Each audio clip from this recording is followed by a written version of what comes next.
Welcome back to Cricket Safari and happy Republic Day to all those in India watching us on Z. Thank you so much for your company. If you have just joined us, Sharjah Warriors have won the toss. They are going to bowl first. Now we know that the DP World ILT20 is all about highlighting the big superstars from the UAE. Mohammad Nabi is one of them.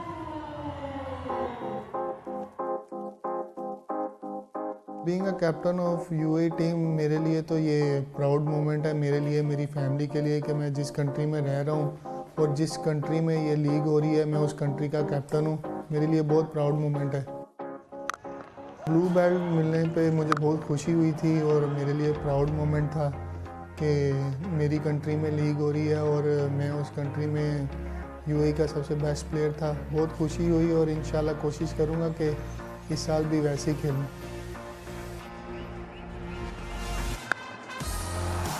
To the stands, Mohammad Nabi, the UAE superstar. मेरी कामयाबी का राज कुछ खास ये नहीं है बस मेरी कोशिश ये होती है कि मैच की सिचुएशन और जो प्लान हमारे कोचेज़ और कैप्टन के साथ जो हम प्लान बनाते हैं उसी हिसाब से चलें और जैसी जो मैच की सिचुएशन है उससे चलें तो कोशिश करता हूँ जितना अच्छा टीम के लिए खेल सकूँ बस ऐसे ही होता है That's an excellent half century.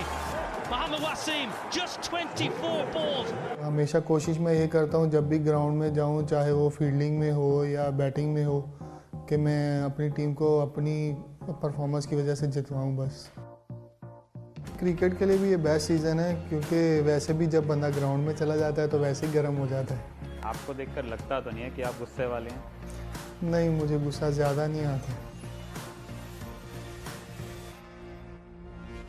मुझे लगता है इंशाल्लाह जैसे हम लोग तैयारियां कर रहे हैं और जैसे हमारी टीम है पूरी कोशिश करेंगे कि इस साल चैंपियन हम लोग ही रहें He'll be looking to kick things off with a hiss and a roar, but there's a bit of a matchup in the middle that we want to talk a little bit about, and that is Pooran v Tekshana. Niall and Rohan are alongside me. Niall, take it away. Yeah, well, first of all, we're talking about one of the best players in the modern era, in Nicholas Pooran. First of all, he's a left-hander, always more elegant. But before he even hits the ball, what guard does he take? He stays on leg stump, maybe middle leg. Why does he do that? He doesn't want to get his leg in front of the stump. He wants to take that LB out of the equation.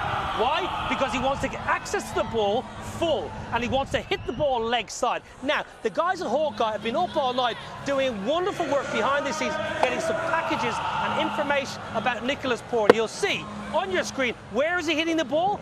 Leg side, and what length. The ball is quite full, so he's bowling close to Nicholas Pooran so he can get his arms through the ball. If you bowl full, you get hit down the ground and you get hit cow corner for 6. No ground in the world game is big enough for Nicholas Pooran. Lots of sixes over the leg side. That's his area. Now, the big matchup, Tekshana.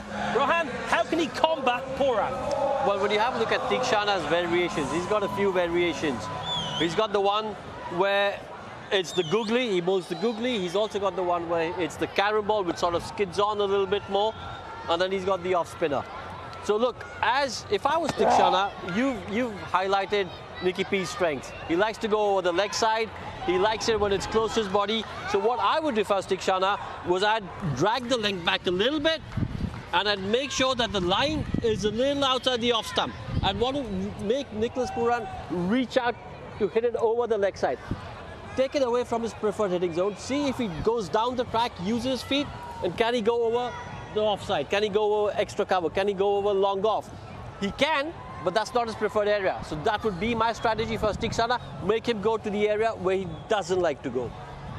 Okay, so I ask you then, and I'll start with you, Niall, who wins this particular matchup? I reckon for this venue, at the Sharjah Stadium, Tekshana. I reckon he's got a little bit of an advantage over Nicholas Pooran because he's got variations and the ball might not bounce as much. So all of a sudden that ball reaching, that's the key. Make Pooran reach and try and get up the top edge. And for you, Ro? Well, since I firmly believe in the commentator's curse, I've just given Tekshana the whole big one over here. So I'm going to go with Nicholas Pooran. It's going to be the opposite. Nicholas Pooran for me to win the battle today. Okay, and so win this matchup, win the game, or who have you got for tonight's prediction? Oh, I don't think it's quite as simple as win the matchup, win the game. I think there's loads, as in all T20 games, there's lots of matchups within a game. Games within a game. I like the Sharjah Warriors. I like the home advantage. Get to know your conditions. I like Tekshana. I like a fellow called Guptill. but I reckon Tom Kohler-Cadmore is going to steal the show tonight. Yeah, I've heard about Gabdul. He's quite good. Rohan, and for you, what do you reckon? Which way do you think this could go? You know what? I think law of averages. Sharjah Warriors haven't won a game over here since the tournament started last year. I think that's about to change. They won the toss, they're chasing. I'm going to go with Sharjah Warriors for this game. I like that, and it's important for Sharjah Warriors at this stage of the competition, given what happened last season at home, that they adjust to conditions and they get the points tonight. Yeah, but it's a totally different team. It's a new management, new coaches, a lot of new faces, and they've got the crowd behind them. Friday night in Sharjah, historically pumping atmosphere. DJ's playing a blinder already. Oh, the DJ's having an absolute hurler, and the game hasn't even started yet, and they've been cheering for you, Rohan, the crowd. Well, I don't know why though. I do. Well, you're a superstar. Well, I think they've mistaken me for the wrong Gamska over here. I think that's what's happened over here. Should we go and tell them, have they cheered for you yet, Noel? No, they asked for Kevin O'Brien. He's not here. He's back in Dublin. All right, guys, we're going to take a short break. When we come back, first ball here in match number 9 of the DP World ILT20. We'll see you soon.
Rush है नस नस में लगे कुछ नहीं अब बस में उठने वाला है एक तूफान जूतों की फीते लगे कसने बूम जब चलेगा हल्ला मचेगा शोर भाई कैच पकड़ना मैच छलक जाए हाथ से बॉय बाजी मार जा चाहे शारजा चाहे दुबई मैदान में और जान लगा और कर दे दबाई get up and keep on moving get up and hit that shot get up don't stop the music होने रे हल्ला हल्ला हल्ला हल्ला हल्ला हल्ला होने रे हल्ला हल्ला हल्ला हल्ला हल्ला हल्ला होने रे बॉल करा ऐसी देखे पूरा अबू धाबी जब फेस करे रन चेस करे तो करे खराबी हड़ता न किसी ना चेहरे पे ना फिक्र जरा भी हमारा गिरती चाल शेर सी ठाठ नवाबी best of the best you know with the best of the test you know lights are bright जैसे हो रहा cricket festival get up and keep on moving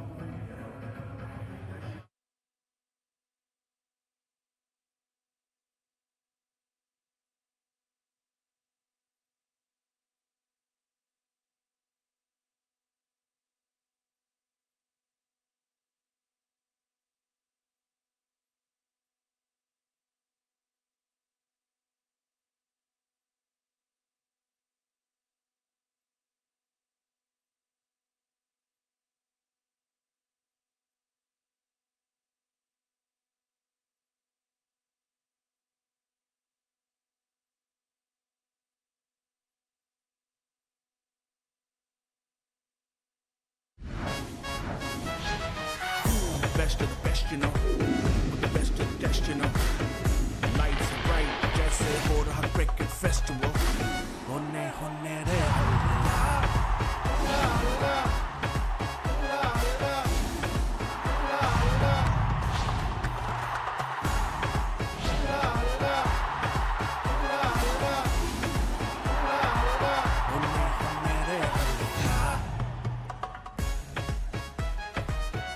It's match 9 of the DP World ILT20 for 2024. Sharjah Warriors at home against the Emirates. Coming to you live from Sharjah. Beautiful ground which has hosted more cricket than any in this neck of the woods. My Emirates have won 2 from 3. They're leading the points table, the leaderboard, with 4 points. The Sharjah Warriors, they lost the opening match of the tournament against the Gulf Giants here last Friday, and they came back and beat Dubai Capitals in Dubai. So it's only their 3rd match tonight. So both teams have tasted defeat, and of course they've tasted what it's like to win as well. The My Emirates with some hard hitters here. Nicholas Pooran is in great form, Tim David as well. The bowling unit is going well with Akil Hussain, and particularly Trent Boult, who's leading the bowling, the wicket takers. Kushal Pereira comes into the side. And the Sharjah Warriors, Johnson Charles, he leads the run scorers in this tournament with a 93 and a 51.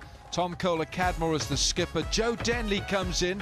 Nurushan Dickwella, wicketkeeper bat. Lewis Gregory. Daniel Sams is going well. And Chris Wokes has picked up wickets in every match. Mahesh Tikshana in the opening match had his career best 4 for 15, but he was on the losing side. Toss has been won by Tom Kohler-Cadmore right there, and he's put the My Emirates into bat.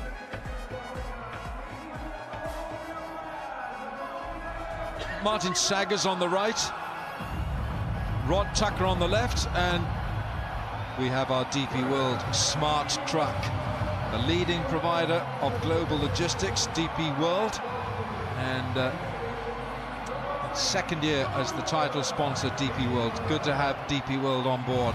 Martin Saggers stopped the traffic, picked up the match ball. Rod Tucker on the left, Martin Saggers on the right. Here we go. We've got an Australian and an Englishman in the middle. Match referee is Simon Taufel. And our television umpire is Leslie Reefer. And as I say, Simon Taufel, the match referee. So My Emirates have been put into bat, and Nicholas Pooran at the toss said he didn't mind that. They were prepared to bowl or bat first. But this is... You tend to feel for Sharjah Warriors it's a bit of a must-win. It's early in the tournament, but they did lose their opening match against Gulf Giants here, despite Mahesh Tikshana picking up 4 for 15. He bowled beautifully. That was his career best. Tom Kohler-Cadmore, the young English captain, and Rohan Gavaskar, the young Indian commentator who's right here. Rohan, what do you make of it? You've had a look at the pitch. It doesn't look like a Sharjah pitch, does it? No, it doesn't. It's slightly different. Normally you associate a little bit of sheen with that Sharjah pitch. This pitch doesn't have it. Just think though, as you mentioned, Alan, a must-win game for the Sharjah Warriors. Having said that, their record here is it the best. They haven't won a single game at this ground. And this is not just in this tournament, it was even taking into account last year's tournament. So they'll have to set that right. Mohammad Nabi striker at 152. Excellent stuff. Yeah, he's got 2 T20 international hundreds, both of them against Ireland. And he's got 100 as well, 118 with a strike rate of 152. This is Kushal Pereira, over 3,000 T20 runs, strike rate 130, the Sri Lankan. And 2 different styles of batting. But Mohammad Wasim has done really well in this tournament.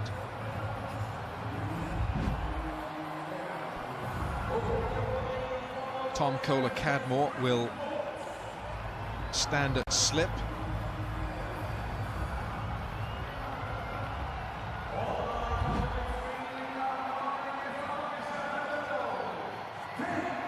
Right, the countdown. Warriors have won the toss and they've decided to bowl first tonight. Match 9 in the DP World ILT20.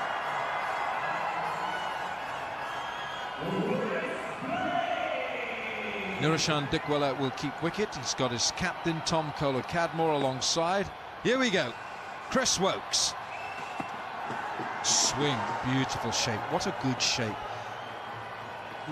To to start a match, when the ball comes out and runs along your fingertips and it comes out and swings like that, you have a good feeling. Yeah, we're just going to ask you that as an opening bowler. And then that first, what are you thinking at the top of your mark on before you bowl that first ball? Well, you've done all your preparation. You know it's almost instinctive, but that still is the feedback, the intrinsic feedback that he gets from bowling and delivering that ball is good. Oh, it's outside edge. Oh, it's gone! Terrific catch! Chris Woakes strikes. Joe Denley in an all-England effort. Brilliant. Well, you spoke about that good feeling after that first delivery. There's no better feeling than this, though. Picking up a wicket, second delivery. Nice little catch there by Joe Denley, but all credit to Chris Woakes. Got the ball in the right areas, got to nip away. Mohammad Nabi just closing the face of the bat a tad bit too early. He'll be disappointed. He's got to go for 0. It's 0 for 1.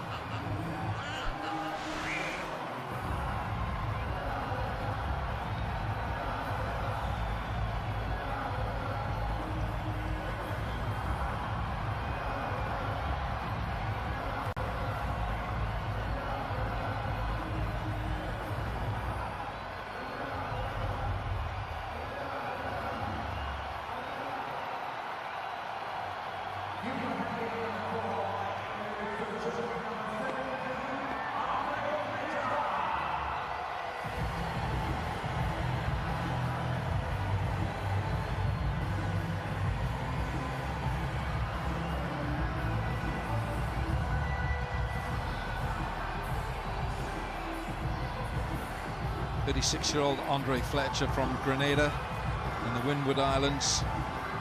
Very experienced cricketer. 100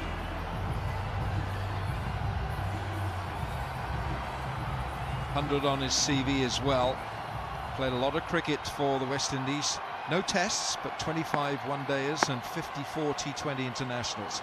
He's in early, and there are 2 slips now. Bowled. That's the one that doesn't swing. You're looking. Well, if Chris Woakes can get the ball to jag back as well, he's in business. The first ball was a peach of a delivery, and the second one swung as well, and it turned. Look at that seam, it's bolt upright, and it induced the false shot, and a good catch, which makes Joe Denley a front runner for winning the high performance bike, brought to you by Cycle Hub. That's dribbled all the way along the surface. But there is a bit of grass on here. There it is. Great catch. Puts you in the running for winning this magnificent bike, performance bike, brought to you by the Cycle Hub. Special. High performance.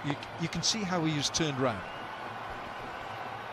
Yeah, just that seam movement that you spoke about. Oh, you know what? He'll bowl that on another day and get a wicket. You're absolutely right, Alan. Certain days when he bowled really well and you think, yeah, I should have got a few more wickets today. And then there'll be certain days when he bowled absolute pies and pick up a fifer. Again, it's a good seam, and it's almost shaved that off stump.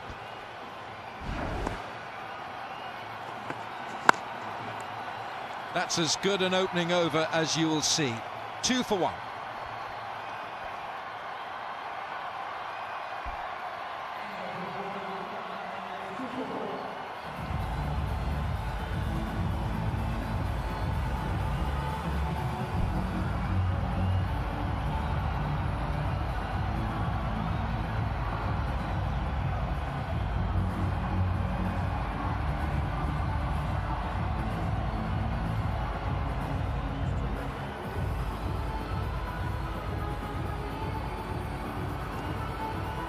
Two for 1, my Emirates, put into bat by Tom Kohler-Cadmore, the Sharjah Warriors skipper, and an early strike.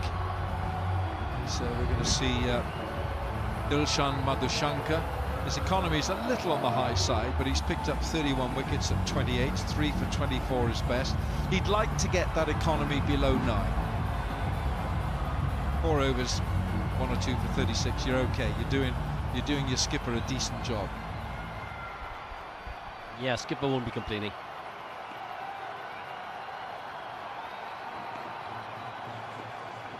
Left arm. Oh, now then. Martin Saggers has a long look and a think about this. It looked too high.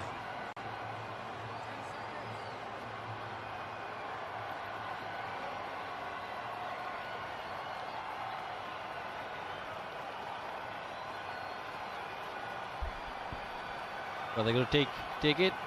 No. And I think it's because you said it was a little bit too high. Yeah. Tell you what, we'll go. Yeah, it looks better now, but the umpire's got one look at it. It looked a little bit high. He was on his tiptoes, wasn't he? Yeah, Martin Saggers. Still the slip, the skipper at slip.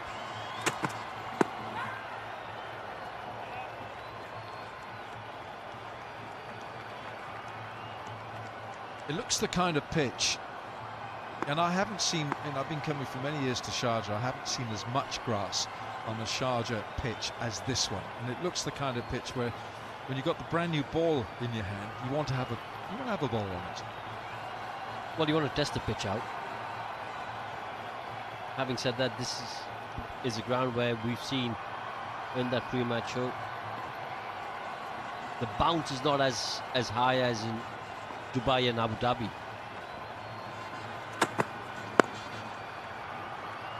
Just drifting on that leg stump, which is why you've got a deep backward square. That boundary is so short on that leg side, the left-hander's left side. It's right, let's have a look at it. Yeah, impact in line, but yes, the old fox called it a little bit too high. Well done, Wilco. Well, you'd like to shout for everything, but you don't get everything. But it's a good start, this, by the Warriors. 9 deliveries that have been in the right place. Andre Fletcher on strike, still the slip. Nowhere near for the drive. Predictions for today, for today's game. Who we got? Alan Wilkins with My Emirates, Bakar Yunus and Natalie with My Emirates. Only myself and Niall O'Brien have gone for the Warriors. I'll tell you what though, Wilco. Willy Wonka had the golden ticket. Wilco Wonka here has the golden hat for leading in the prediction race. 5 out of 5. Unbelievable. Stopped. Daniel Sams with a boundary-saving stop there. Oh, the Australian has done well there.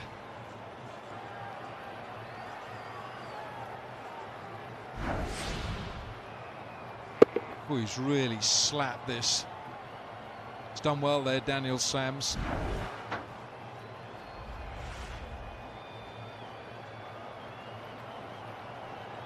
Ooh, 100%. Yeah, that's brilliant, Wilco. Natalie, Simon Dool, Anjum, all right up there. Bit of pressure. Good over. Very good over. 2 gone, 8 for 1.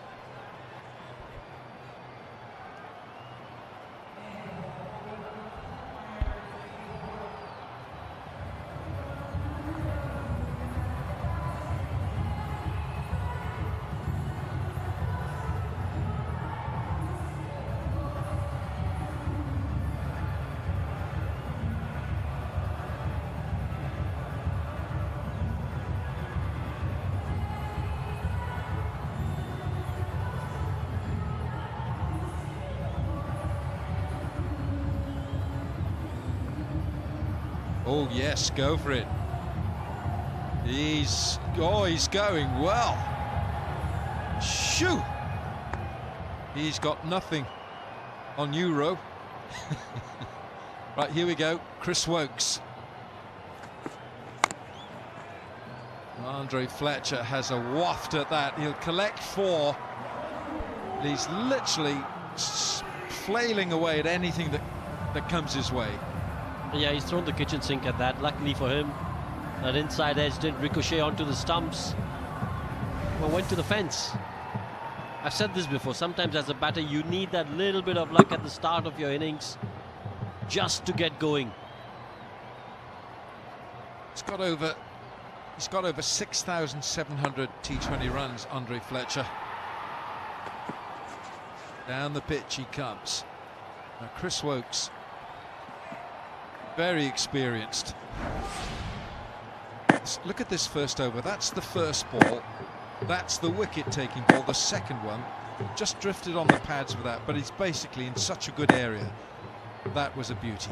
That should have taken a wicket. It's all good from Chris Wokes.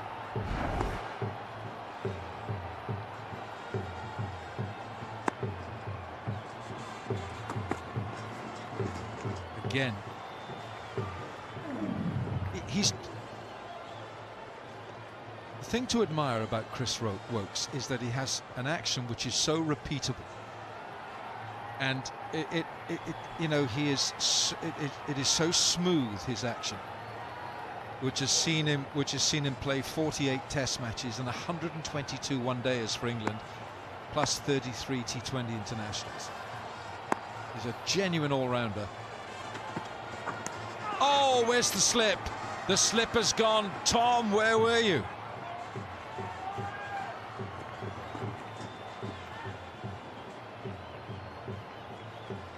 What's also been really good about Chris Wokes is the fact that he's really mixing it up like Betty Crocker. Pace throughout this over has varied, 134 being the quickest, 112 being the slowest. He got one to nip back in, the third delivery of this over. This one jagging away.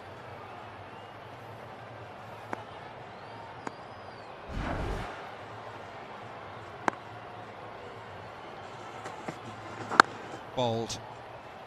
Good lines, he's bowling good length. This is really impressive from Chris Wokes, the 34-year-old from the county of Warwickshire, Birmingham in the Midlands.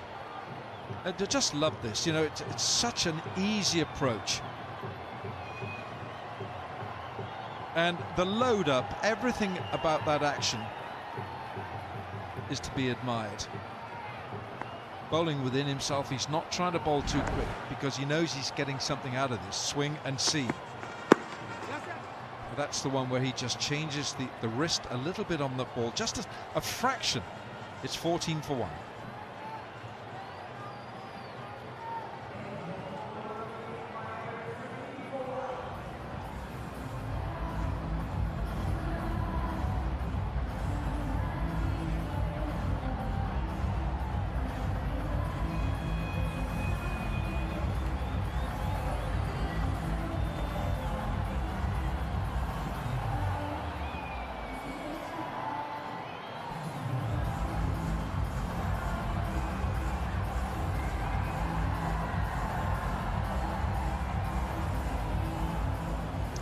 For 1, my Emirates have been put into bat here by Tom Kohler-Cadmore, the Warriors skipper.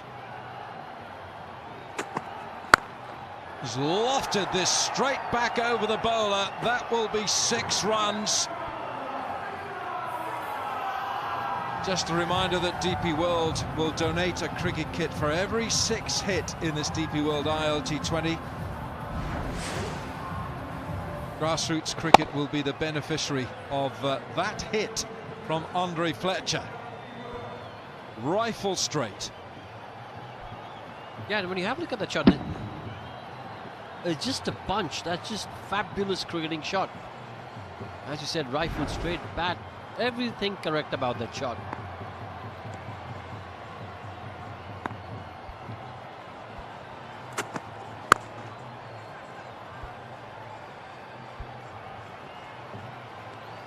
It's an aggressive approach, isn't it, from Andre Fletcher? He's decided he's going to attack everything.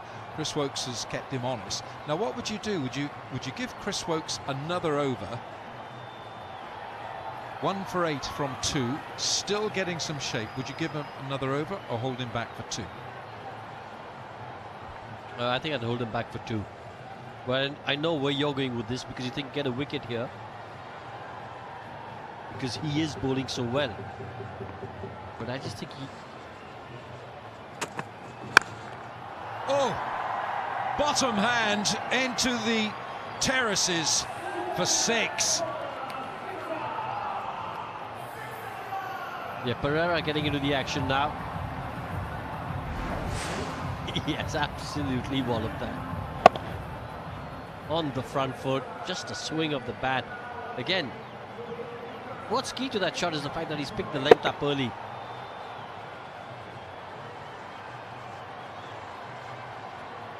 And this is what my Emirates need. A little bit of momentum in this innings. 13 of the first 3 of this over. Well, Madhushanka to Pereira, it's Sri Lanka to Sri Lanka. They'd know quite a lot about each other's game. Well, and just going back to your question about would I give Chris Woakes another over. 13 of this over, and you just feel there's a little bit of momentum shift. And that's why I'd hold him back. If this over was a tight over, then you'd feel that both Fletcher and Pereira would be under pressure to do something in the next over, be a little bit more aggressive, looking to hit a boundary in the next over, and that's maybe where Chris Woakes did a wicket. Picked up again, squarer this time, 6 more. Now, this is a big over. This is 3 6s. And it's the length. They've picked up on the length. After that first 6, which was hit ramrod straight, the next will be slightly shorter, and Pereira's picked up on that. Again, off the front foot. Just excellent stuff. Well, you know, I just have an intuitive feeling I'd be inclined just to give... I hear you, Ro, but I would say to Chris Woakes, have another one. Have another one. Love the way you're bowling. Like what you've done. Have one more. It's the end of an expensive over from the Warriors. 4 gone. It's 35 for 1.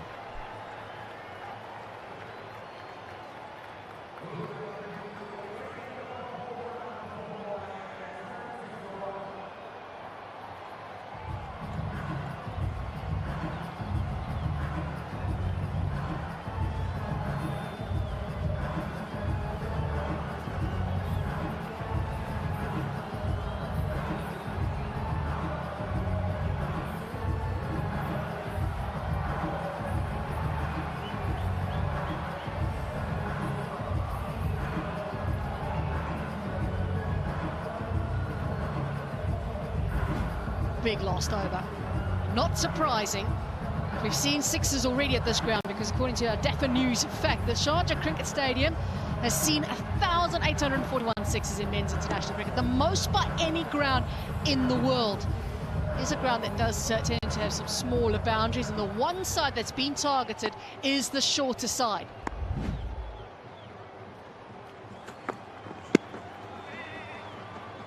Some work here to do for the Warriors. So it's Sams it will be. Saw an excellent 2 overs up front from Chris Woakes, and now it'll be Daniel Sams.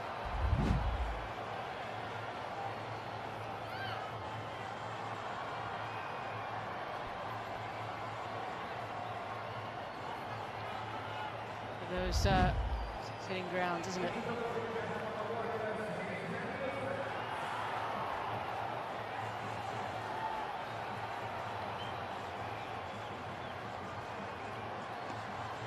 Couple of overs in the beginning, ball seamed around, picked up 1 wicket by Sharjah Warriors.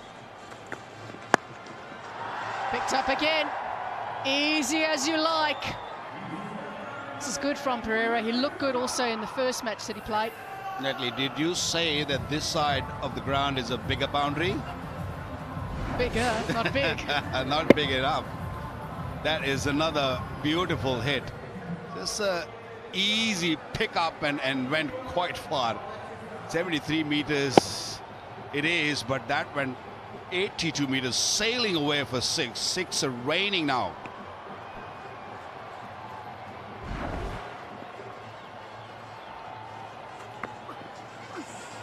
Certainly been raining sixes tonight in the short space of time in this innings. And it has also been raining sixes in the DP World ILT20. We've had the 506 of the DP World ILT20 tonight over the 2 seasons. I think we're going to see a few more tonight. We can't see 2 seasons yet. We can't say that. It's just the start of the 2nd season, so we're going to see plenty of them. Pitches are good.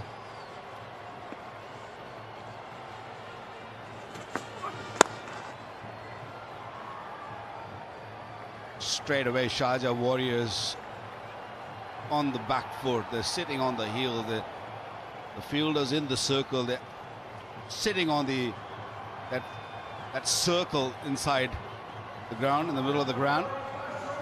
So they're just worried that they're going to get hit sixes. Yes, of course, one side of the ground is a little bit bigger. But overall, when you talk about this field ground, it is definitely a little smaller, but it's a beautiful stadium for viewing cricket. Lovely for viewers because they're right on top of the actual action. And we are sitting on one of the best seats in the house, without a doubt.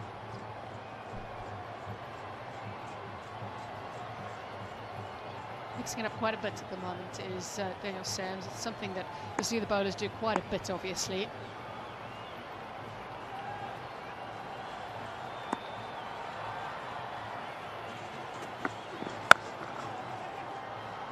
The timing going straight. A relatively quiet over compared to the previous. It's 45 for 1.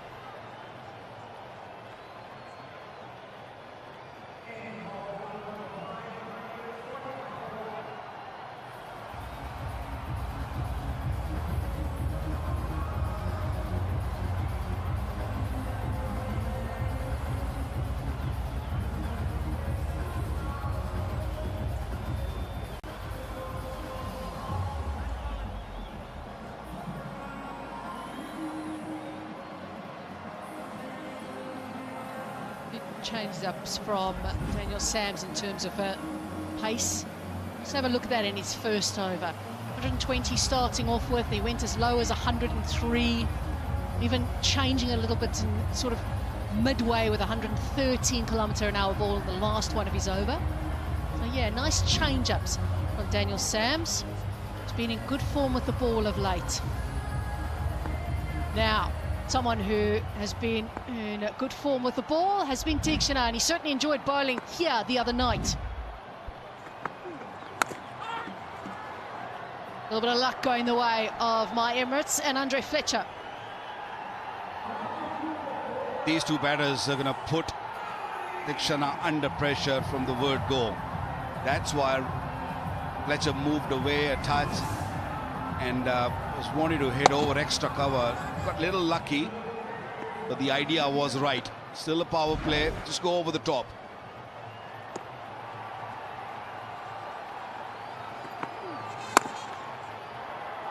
And the timing is there, going straight this time around to bring up the 50 partnership. That's a wonderful shot straight down the ground for a Sky247.net super 4. That one was really hammered. T20 was worried. That's why he didn't pitch it up. He banged it short, and it was easy picking for Fletcher. This pitch looks really, really good.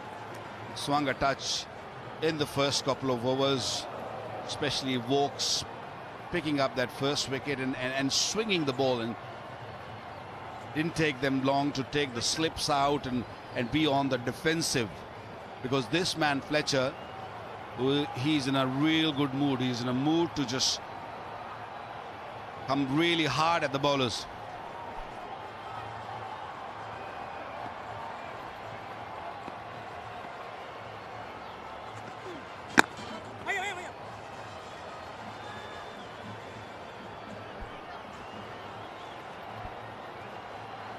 T20 has been excellent with the ball, and there's not too many spinners that have stood out in the tournament. It's all been about the paces, in particular likes of Bolt, and Jamira's been very good.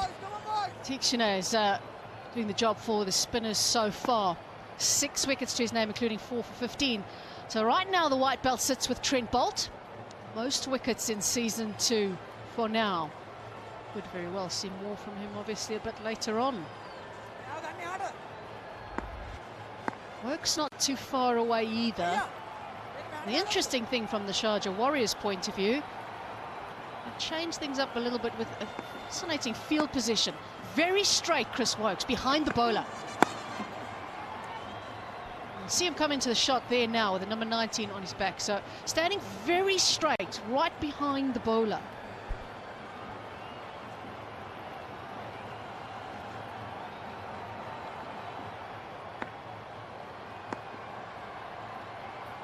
Standing in a very strange position.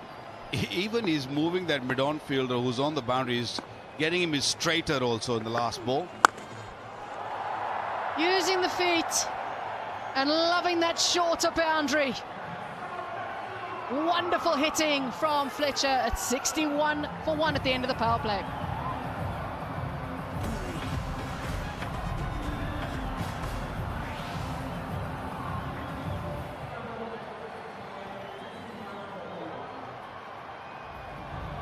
Right, so at the end of the power play, 61 on the board, it's time for a strategic timeout.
Runs in the first power play, just as we saw in the opening game here with the Sharjah Warriors taking on the Gulf Giants. And it was expected there would be runs with a newer ball. Was, though, the early wicket. A nice catch from Digby. Yeah, early swing for the bowlers, and then Fletcher decided it's not going to work like this. I can't be more defensive. I've got to be really positive. And the same did Vishal Pereira, who's been very severe. Both of them, 53 runs scored in the last 4 overs. They were wonderful in the first 2 overs. They picked up a wicket, only 8 runs given, but then these two, beautiful partnership.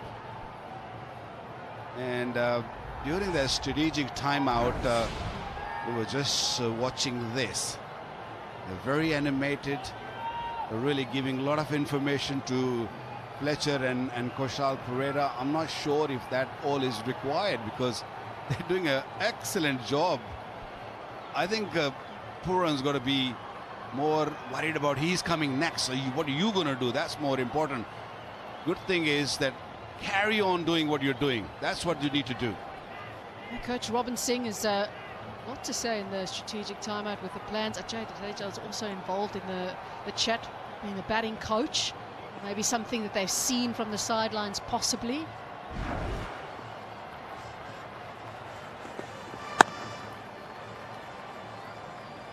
Oh, they've looked really good. Now, what can the Warriors do outside of this first power play? They have relied heavily on Tikshana, Wokes and Sams this season. Those are the only 3 bowlers that have picked up wickets this year for the Sharjah Warriors. Yes, it's only in a couple of matches, but those are the 3 bowlers that have taken wickets. They're excellent bowlers, no doubt in that. But the only thing Sharjah Warriors are missing is the pace, the genuine pacer. They don't have that. They're good swing bowler, good seam bowlers. But when it comes to sheer pace, you need maybe 1, maybe 2 even. You should have in the team who can really push the batsman on the back foot. At this stage, Emirates having no issues. Just get onto the front foot and look to go big.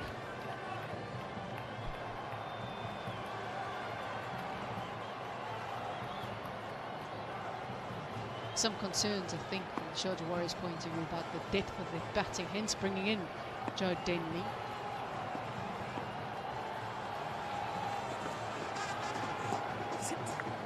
Last season, Joe Denley was a big part of the Sharjah Warriors team, even led the side as well as captain in a few games. Was that concern that maybe the depth wasn't there, even though they won their last game? Just having a look at what the options were for them. Fazal Hamid played nicely in the previous game, but he hasn't really bowled yet. Can bowl 2. So there's maybe an option possibly. Denley himself could turn his arm over if they felt necessary.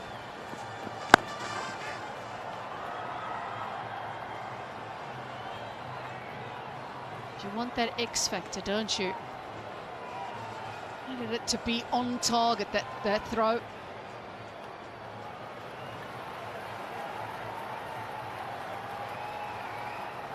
Emirates is a good unit, good experience in the camp.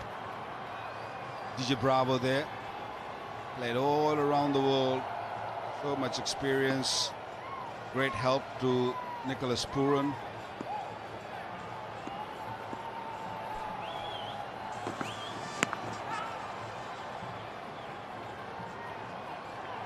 Wadullah definitely under pressure. He's doing a decent job so far. He's only given 5 runs and 4 deliveries, and they do need a couple of really good overs here to just come back, because Emirates, the kind of batting they have got, they can really put up a massive total here.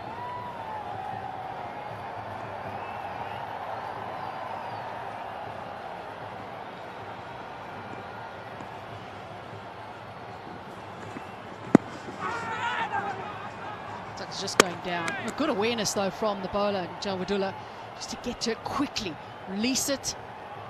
He's on target as well. Yeah, he's got a very quick arm, and the action, the kind of action, he's got great fielding. I mean, great awareness, as you said. He is very present on the pitch. A very unique action. He does that hop step right at the end and then get into his stride, and he's got good variation, good slow delivery, and the odd delivery he bowls quicker, nice and full. That last delivery, he was there last year also. I just feel like something's going to happen here. Something's got to give either way. They need runs, my Emirates, in this over, and they've got them to end it off. It was just 5 from it before that. It's now 70 for 1.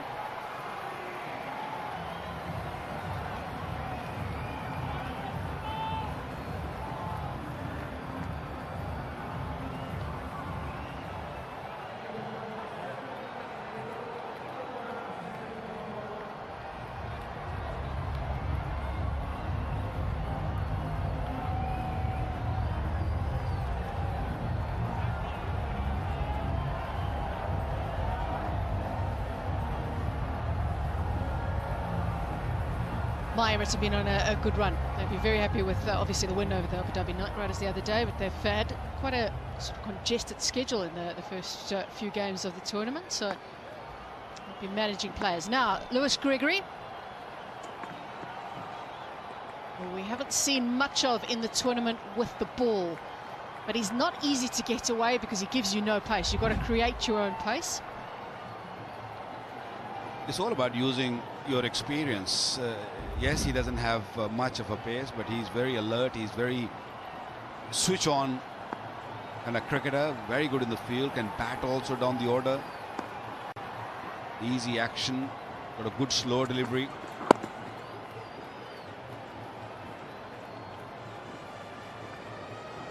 Call was too early.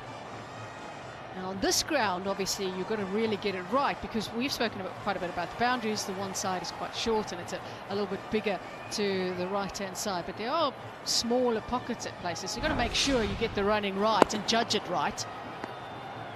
Yeah, I like the way Kushal Pereira took the first one. He was very clear in his mind that he's coming back. There was just a little bit of bounce that surprised Fletcher a bit. Not seen him play that shot before. That smile tells your story, because he's the kind of batsman who likes to hit straight cross seam delivery. Although it was a full length kind of delivery, he just waited and he meant to hit it there, right there. He might have just got it on a glove, but he wanted to get a bit of bat on. The idea was to just pick that gap, which he picked.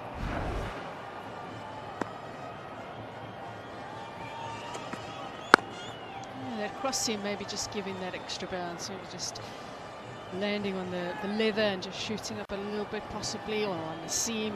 That's the thing about the cross seam. You don't necessarily know what it's going to do all the time, and it just surprised him a little bit, but he did play it very well. It's just a man who's in form, isn't it? One thing I've noticed from Dubai to Sharjah, yes, both pitches have grass. But here in Sharjah, the grass is little different.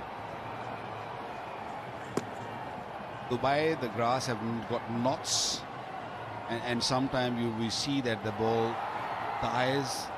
Over here, it's very evenly grass, and the grass is not knotted. It's got those leaves standing up. So if you spend a bit of time, it might, you know, as I said, it's just going to seam around a little bit with the new ball. But once you're in, it's a beautiful surface to bat on, and that sheen which we always seen there, that's hidden under the grass.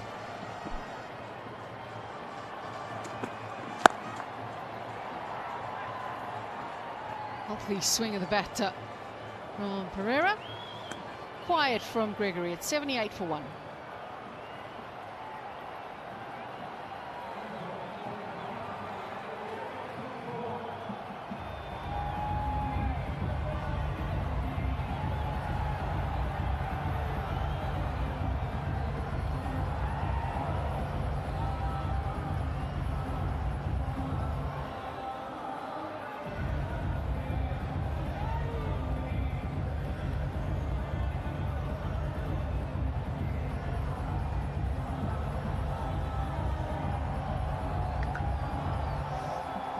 My Emirates are going along at a rate of knots, having been put into bat by Tom Kohler-Cadmore, the captain of the Sharjah Warriors. Bati Raidu, Nick Poran, Tim David to come. Some big players right there. That triumvirate right there. And Poran's in nick. He's in good form.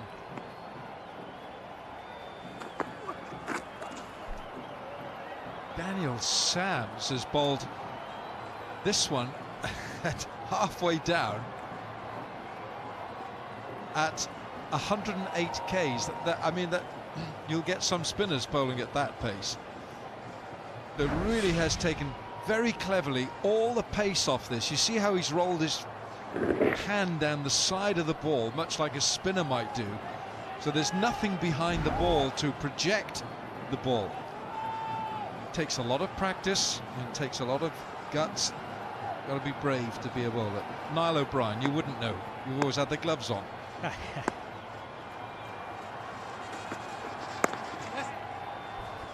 The stage of the innings for Daniel Sams in the last 12 months, his most profitable time to bowl, middle overs. Only at 9.1, power play 8.5, pretty good. At the death 9.4. You think of Daniel Sams, you think roll the fingers across the seam. They've used 6 bowlers already used. They've obviously got Denley potentially up their sleeve as well.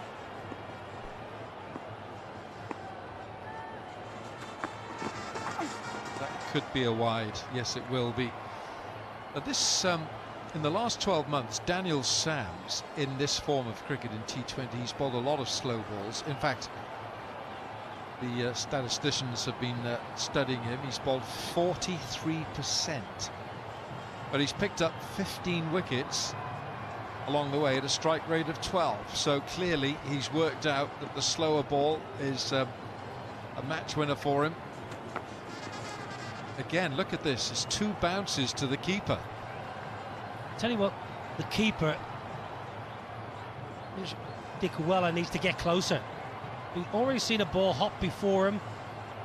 Missed glove when it goes away for a bye. You've got to get closer. When you're keeping against someone who's going to bowl predominantly slower balls, get close. He's way too far back for someone that's bowling majority of slower balls. 109 Ks, 115, 113, 108. Get closer. Clipped and clipped for 4, and that was a journey that counted.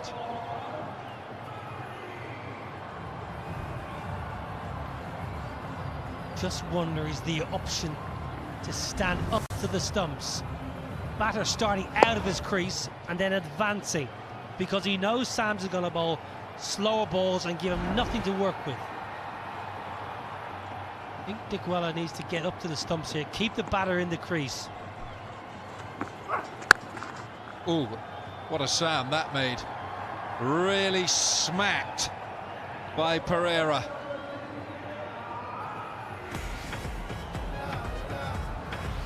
It's like a gunshot across the ground, it really was. Climbing into Daniel Sams now. Look at the extension of the arms. On a slower surface, you don't want to be cramped. You want to get your arms out nice and full. Full extension, because you have to put power into the ball, because there's nothing out of the surface. He hasn't middled this at all, but the man is back at long on for Swokes. The end of 9 overs, My Emirates 90 for 1.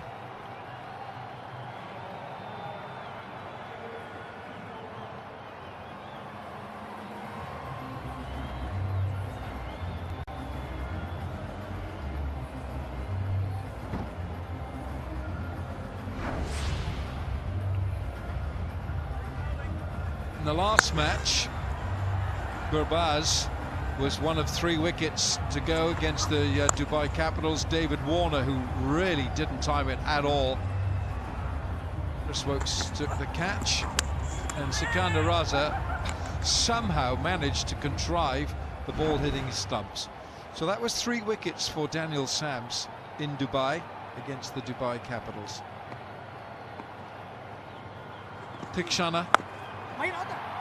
Tikshana picked up here in the opening match against the Gulf Giants, 4 for 15. He bowled impeccably, and that was his career best, but he was on the losing side. Yeah, but the length of that ball right there, Alan, that last ball, the length is perfect for this surface because it's a bit shorter. You could see Kusal Pereira going leg side, getting a toe of the bat on it. Oh, yes! It's all about adapting to conditions. Just have a look at the length there. It's into the surface, no bounce, and Kusal Pereira, because he wants to go hard and go leg side, Tikshana just keeping it out of his reach, his swinging arc. Lofted. Joe Denley down there at long off. Tikshana not just a wicket taker, but his economy is below 7 at 6.58 in T20 cricket. That's outstanding.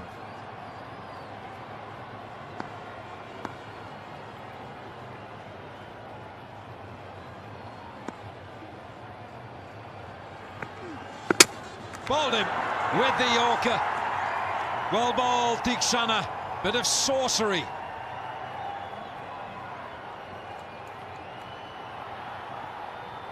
Fastest ball of the over. Changing length, reading the batter. As a spin bowler, you've got to be one step ahead. He sees Fletcher coming down the pitch. He reads the game better than Andre Fletcher, and he executes. Most important. Absolutely brilliant from Tikshana, but a good innings. Andre Fletcher gone for 42, 93 for 2.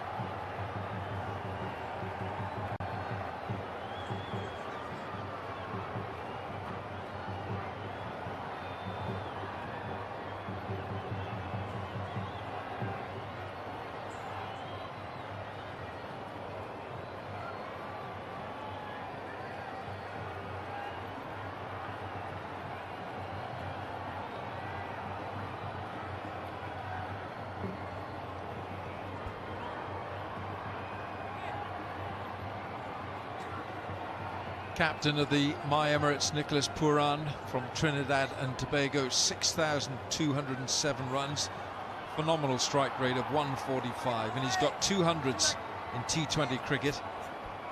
Believe it or not, he's played 61 one-dayers for the West Indies and 85 T20Is, and this is the matchup that we were talking about in Cricket Safari before the match. Tikshana against Pooran. Oh, he likes this. The bowler likes it. Could be a run out here. Should be a run out. That is very close. Warriors are celebrating.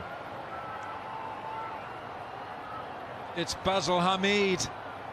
The non-striker came herring out of the blocks from the non-striker's end.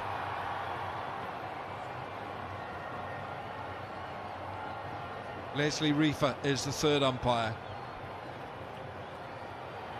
Third umpire TV there, right here. We have an umpire review for a run out at the bowler's end. Can I have your best side on angle, please?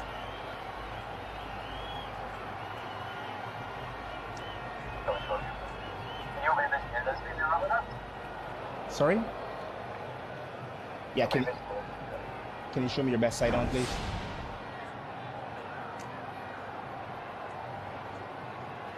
I'm satisfied, ready to make my decision for the big.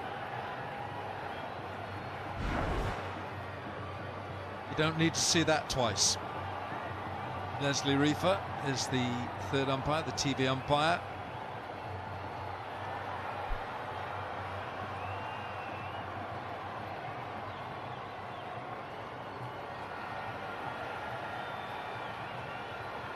It's only 3 letters we're looking for. Cricket Scrabble in Sharjah.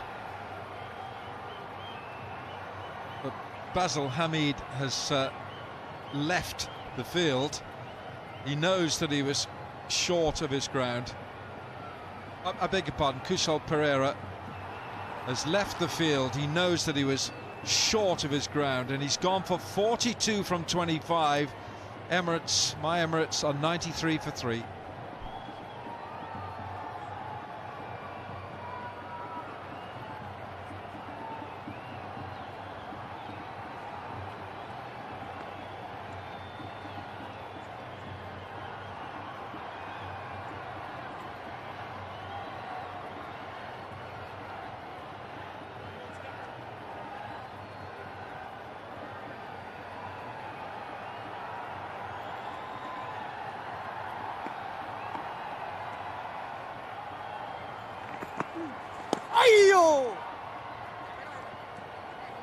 Pooran with the single. 10 overs gone. My Emirates are 94 for 3.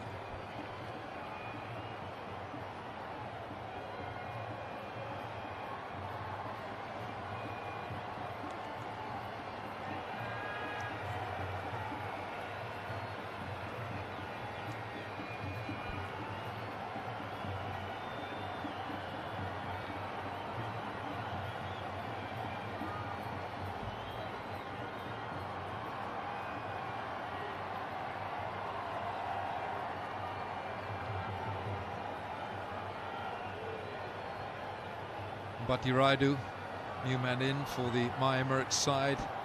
Over 6,000 T20 runs.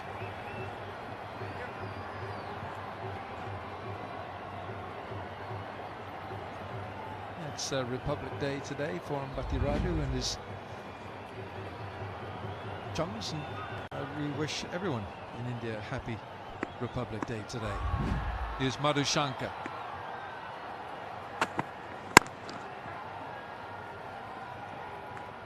Sure what kind of ball he was looking to bowl there, but it's clearly not the right release. But Puran couldn't make anything of the full toss.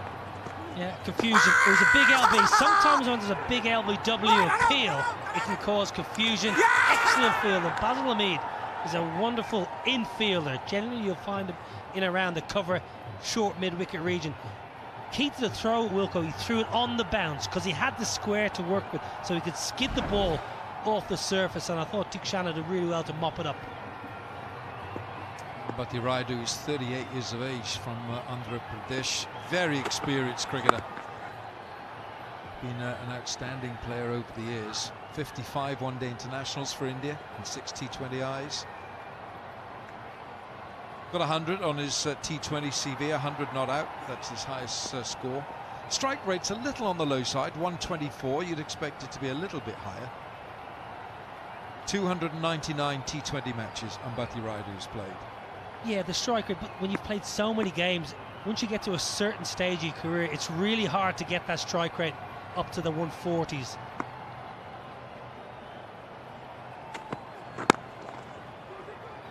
He wants 2. He's called for 2, and he'll get 2. Yeah, just on the strike rate. When you've played a lot of cricket and your strike rate is in around that 120, late 120s, it's very difficult to all of a sudden shift your strike rate up to that 140 mark that most players cherish when you've played such a high proportion of games. So generally you'll find players will keep their strike rate in and around the same. And it's a very good career, 31 half centuries at 1 ton.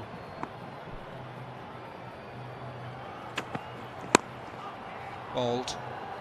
Just a change of pace, I fancy that might have been. Opportunity here for the Sharjah Warriors.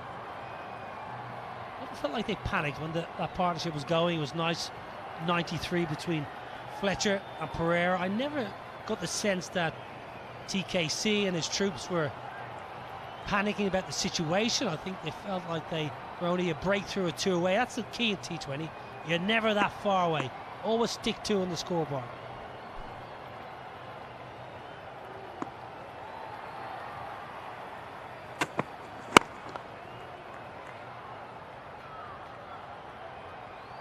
It's another full toss, and he's got away with it, Madhushankar.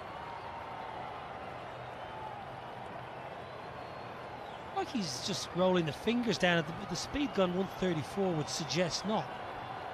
Look, he got away with that low full toss, and Puran normally would hit that one over the fence onto the road, so he's just got away with a couple this over here.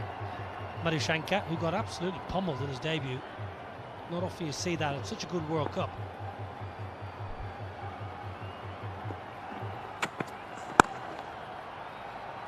Raidu gets the single, keeps the strike. It's 100 for 3, My Emirates.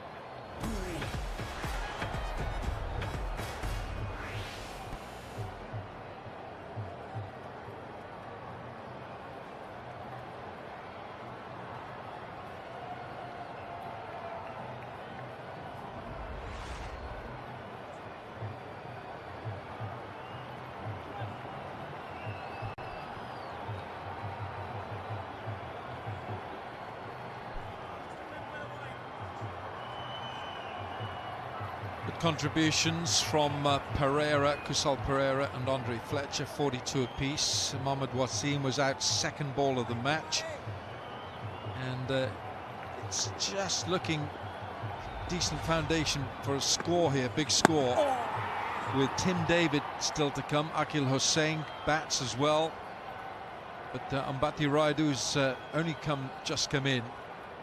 Dwayne Bravo as well. So there's plenty of batting to come for my Emirates here.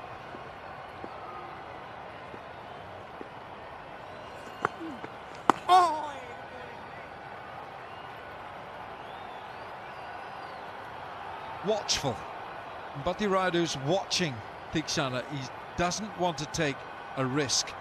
Not yet.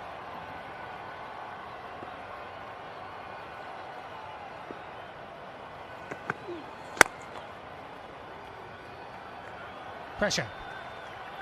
3 dots. In the context of a game, 3 dots is huge. Tim David, yeah, wonderful strike of the ball. DJ, very good. Akil Hussain is more than handy at number 8.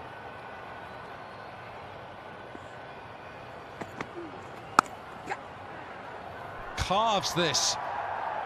And carves it for 4.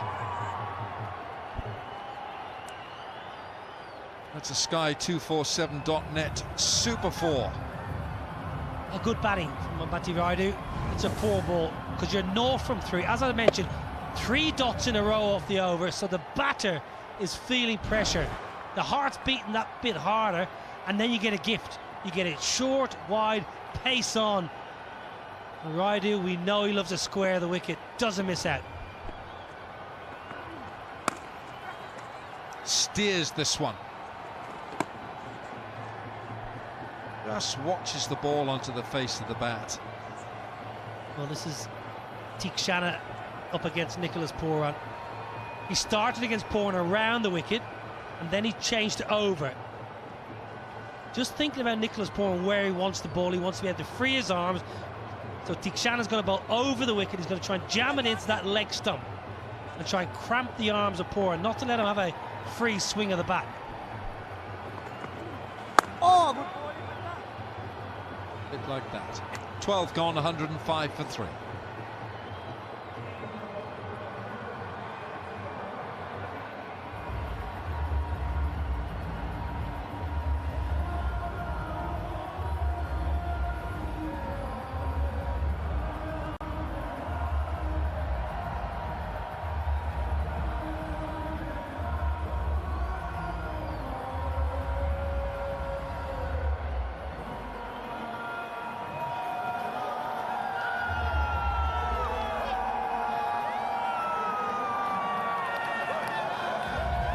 Predicted score 1.75. You're looking at 175, 180. A few games ago, when the Gulf Giants played here in the opening match against Sharjah Warriors, he scored over 190. Take the power play into account, and you know, the run rates within that first 6 overs where they had scored just over 60 tonight, so you think that they've got to be aiming a bit higher than that, especially with some batting to come as well. I haven't even seen Tim David here at the shorter boundary. Even the bigger boundary for him is nowhere near long enough.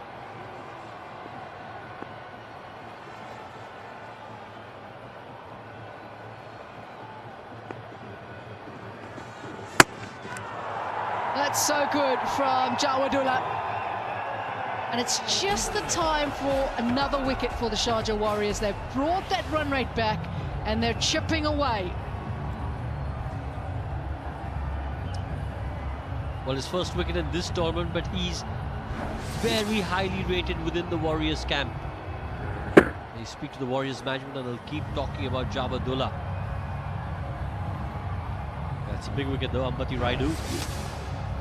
The experience of Ambati Rayudu has to leave for 7, 105 for 4.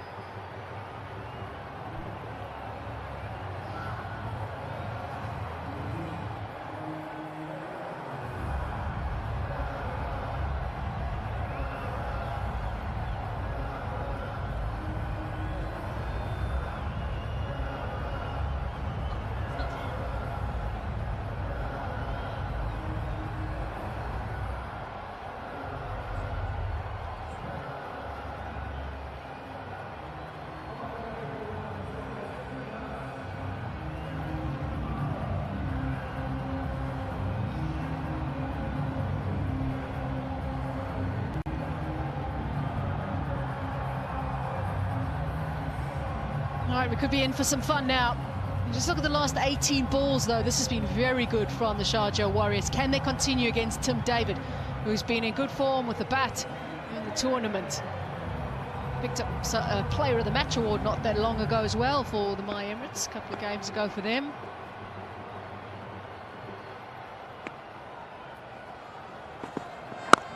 And have a look at those last 18 balls.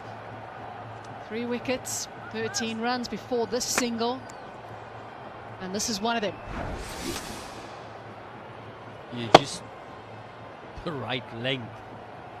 Ambati Radu playing all over that. Went for the big hoik. Did Radu. Feeling the pressure, feeling the heat. It was 7 of 8 before that delivery. Extremely disappointed. But this has been a good comeback from the Warriors. It was 93 for 1 at one stage. Aiming for the stumps, isn't he? Just keeping it really, really straight. Be quick though. So Tim David. He's been really good in the field tonight. Joe Denny took a lovely catch early on. He's been quick on the boundary, as he often is. He's an area he's used to fielding. This is good from Jawadullah. He's keeping it on the stumps. Thing to do on this type of surface.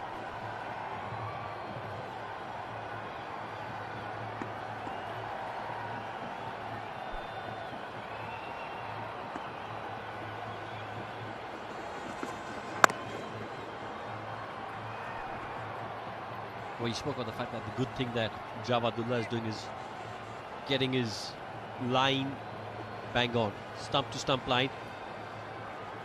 You did the pitch report, Natalie, and you were talking about the fact that this has a slightly lower bounce than the rest of the grounds that the games are being played on. Yeah, when you look at the comparison, Abu Dhabi has the most. In Dubai, then Sharjah. Historically, it's just been that way, hasn't it, at this ground?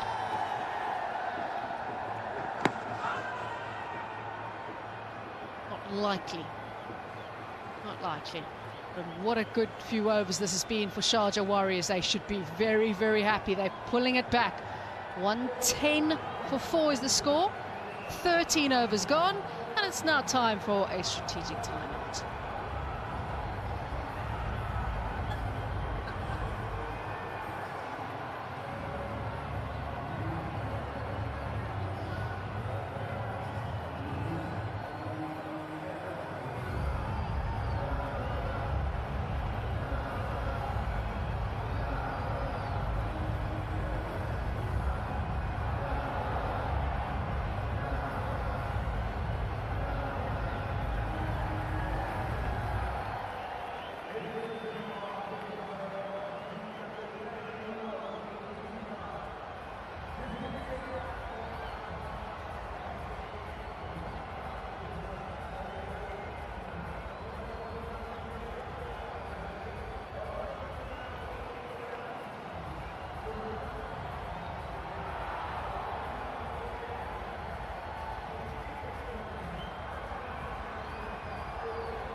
Right, end of the strategic timeout. And Sharjah Warriors have got control of this game, and in particular in this phase right now. 61 runs were scored in the first 6 overs, thanks to a very good innings from Kusal Pereira and Andre Fletcher. But since then, it's been all about the Sharjah Warriors. They've been very good at bringing it back, taking wickets as well. And currently, after 13 overs, my Emirates 110 for 4. Saw Wokes just absolutely sensational up front, taking 1 for 8 in his first 2 overs. He's still got more to come. Tikshana has enjoyed this ground. He's got another one tonight to his name, and Jawadullah's bowled a beautiful spell. It will be Wokes now. This game is following a very similar trend to what we saw in the opening match. The opening match, we had the Sharjah Warriors take on the Gulf Giants. The Gulf Giants were asked to have a bat first as well by the Sharjah Warriors, and they ended up making 198. But in that game, we saw runs in the power plays. 10 runs and over in those 2 power plays. Both of them putting them together, 10 runs and over, averaged out. And the rest of the overs, under 9 to the over, 8.75. Following a similar trend to that first game, and it is a different surface, and we've seen 4 wickets fall tonight. Yeah, this was just the start that the Warriors wanted. Wicket of the second delivery, and there was that big partnership, and Tikshana striking. This is the run out. Back to get Fletcher out, and then that was a big win. Raidu looked to be searching for a little bit of touch and form, tried to play the big one, completely missed it. And Bati Raidu missed out in the first game, didn't get too many runs, then got runs in the second game, then didn't play in the next.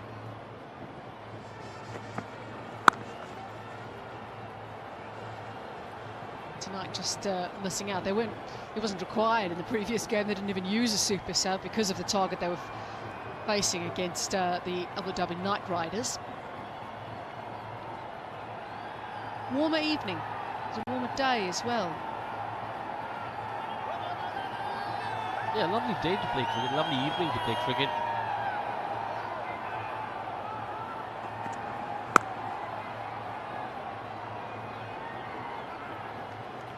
Excellent shot for 1. I just think this is where Nicholas Puran and David will be taking stock and thinking, listen, now we get to 190. And if we need to get to about 190, what do we need to do? Go at 12 and over? What they also know is that with their respective hitting abilities, they can go at about 15 or 18 for the last 3. Now, we might just see a little bit of a rebuilding phase over here.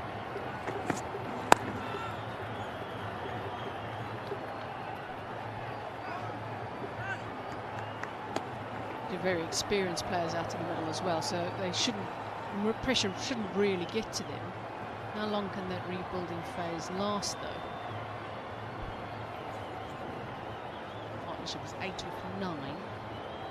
Still want to get a measure of the surface, the pace of it, how the bowlers are bowling as well. The left-hand, right-hand combination gives them a little something, because they can then target shorter boundaries, both of them, possibly. Might make it harder to defend those shorter boundaries. Wokes continues to be economical. 115 for 4.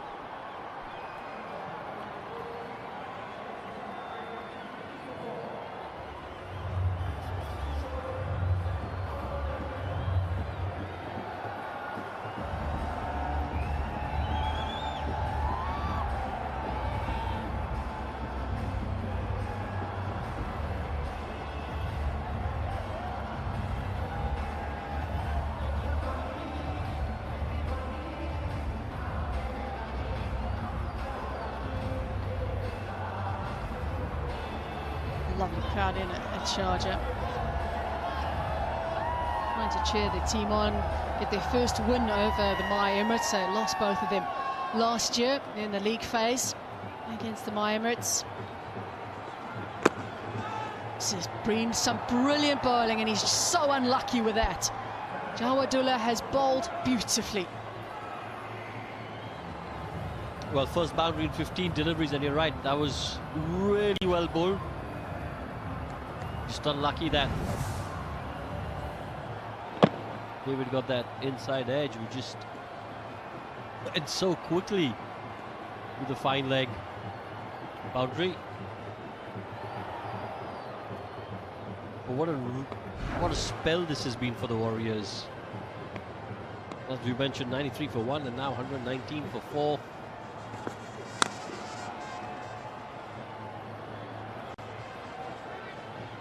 Good pick up 2 here, they run well. What the Warriors will know though is that in David and in Nicholas Pooran, my Emirates have got 2 really explosive and dangerous batters out there. And while they made a really good comeback in this game, as long as these 2 are there, it could get away as quickly from them as well. If these 2 find their attacking groove, if they find their attacking form, 2 or 3 big overs, and suddenly you're looking at chasing about 200.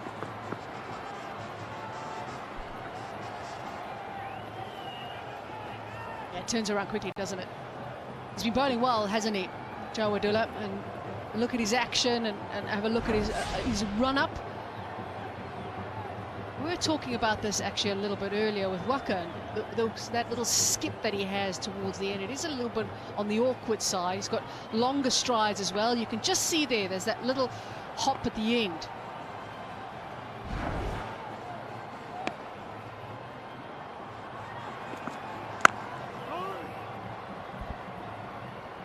It just makes it that awkward. And as a batter, when you're facing that, you've got to get your timing right, don't you? Yeah, and especially if you're facing him for the first time. Take you a couple of deliveries to just sort of get used to that unorthodox action. But after that, you've got to be focusing on the ball, the release of the ball. It's like if you play someone like Lasith Malinga for the first time, or someone with the slingy action, just takes you a couple of deliveries to get used to it.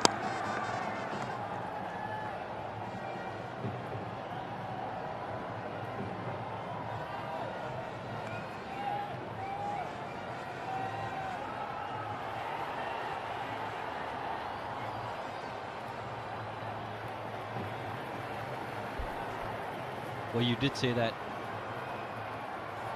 after the power play, the run rate does come down. And you said it was about 8.5. So if they got 8.5 from here, they get to about 170.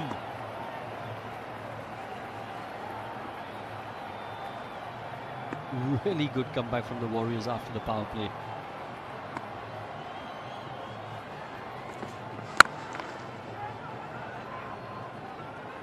Oh, the running between the wickets today has caused a few issues. We've had 1 run out, and there's been moments where just think a direct hit would see the end of one of the batters, but also there's just been moments of confusion. Yeah, a little bit of yes and no. You can see Nicholas Pooran setting off for a single, and then luckily just in time saying no.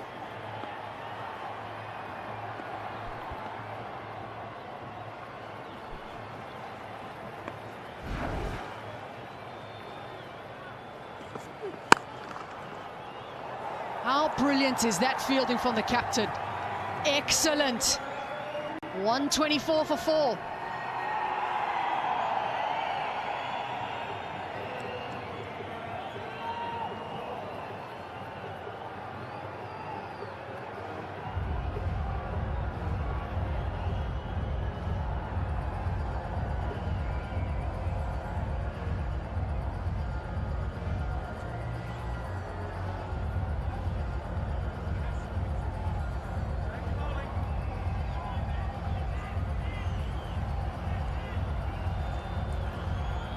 Some intent shown. The last ball of the last over from Tim David, where he hit the ball very hard through the offside. He was given a bit of width, but the fielding from the captain was excellent. Backing up the bowler, who's had a wonderful spell. Joe Wadula's bowled 3 overs, 1 for 22. He's been on target. He's given away very little. Be unlucky not to pick up another. Now here we go again with this battle. It's Pooran and Theekshana. We spoke about this in the pre-show on Cricket Safari, and this is quite an intriguing battle between the two. But for now, Teekshana will have to see what he can do against David. Now setting the field, knowing that the offside boundary is certainly the shorter one of the two. A wide long on, but they've also got a very straight fielder again, and that's the captain himself that is standing very, very straight. They've also got long off as well, so they've got the three fielders straight. Interested to see the length that he may feel is right. I know Nyla Bryan spoke about it, and the spinners and the length they need to bowl, they need to pull it back a little bit. Yeah, what they've got for Tim David though is they've got no one for the sweep shot. They've got one at cow corner, one at orthodox sort of long off, and a very straight long off. That'll be a wide.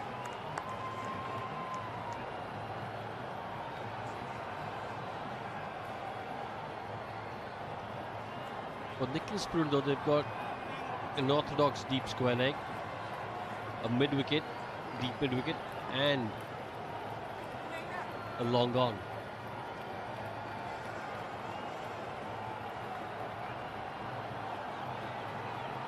Let's keep an eye on the lines that are being bowled to Nicholas Poole over here.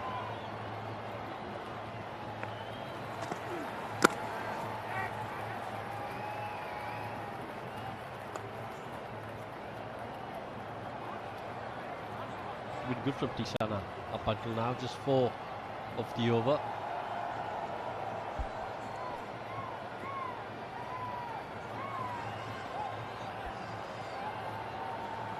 It's Teekshana's last over. So far 1 for 29. He's keeping it quiet in this over as well, and Puran saying no to the run. So this is very good from the Sharjah Warriors. They have a stranglehold on this batting lineup at the moment. Where does the captain go to from here? Wokes has got 1 left. Sams has got another 2. He's no stranger to bowling at the end.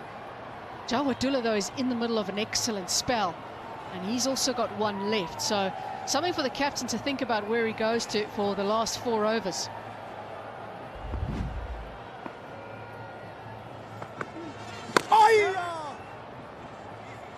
Really hard to get away at the moment for my Emirates. Well, you've got to think Wokes will bowl 1, Jawadullah will bowl 1, and Daniel Sams might get another one. So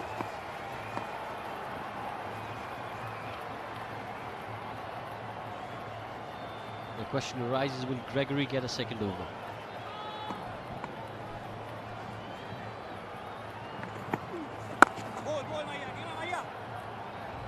Captain will be very happy with this from Teekshana. Yes, he only picked up the 1 wicket, but he kept it quiet in a crucial over.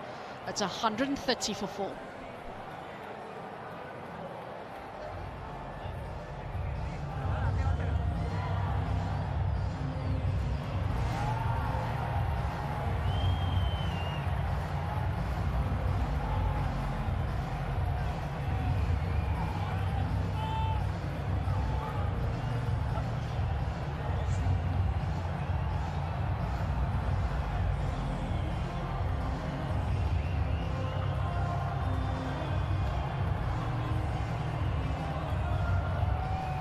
.130 for 4. Power at the crease, Puran and Tim David. Now then, who have they got to use? Who have they got the sleeves here? The Warriors. Madishanka's got 1. Teekshana is done. Excellent from Teekshana. Jawadullah. They've got some options here, the Sharjah Warriors.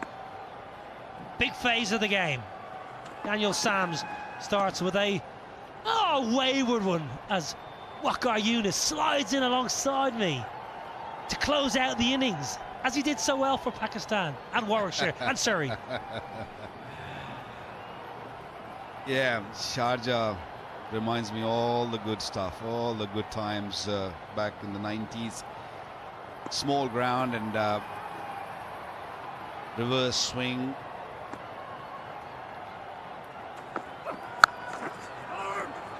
I love the way they have made their comeback and the way they just mix the variation into play. Good Yorkers from the young left armour Jawadullah.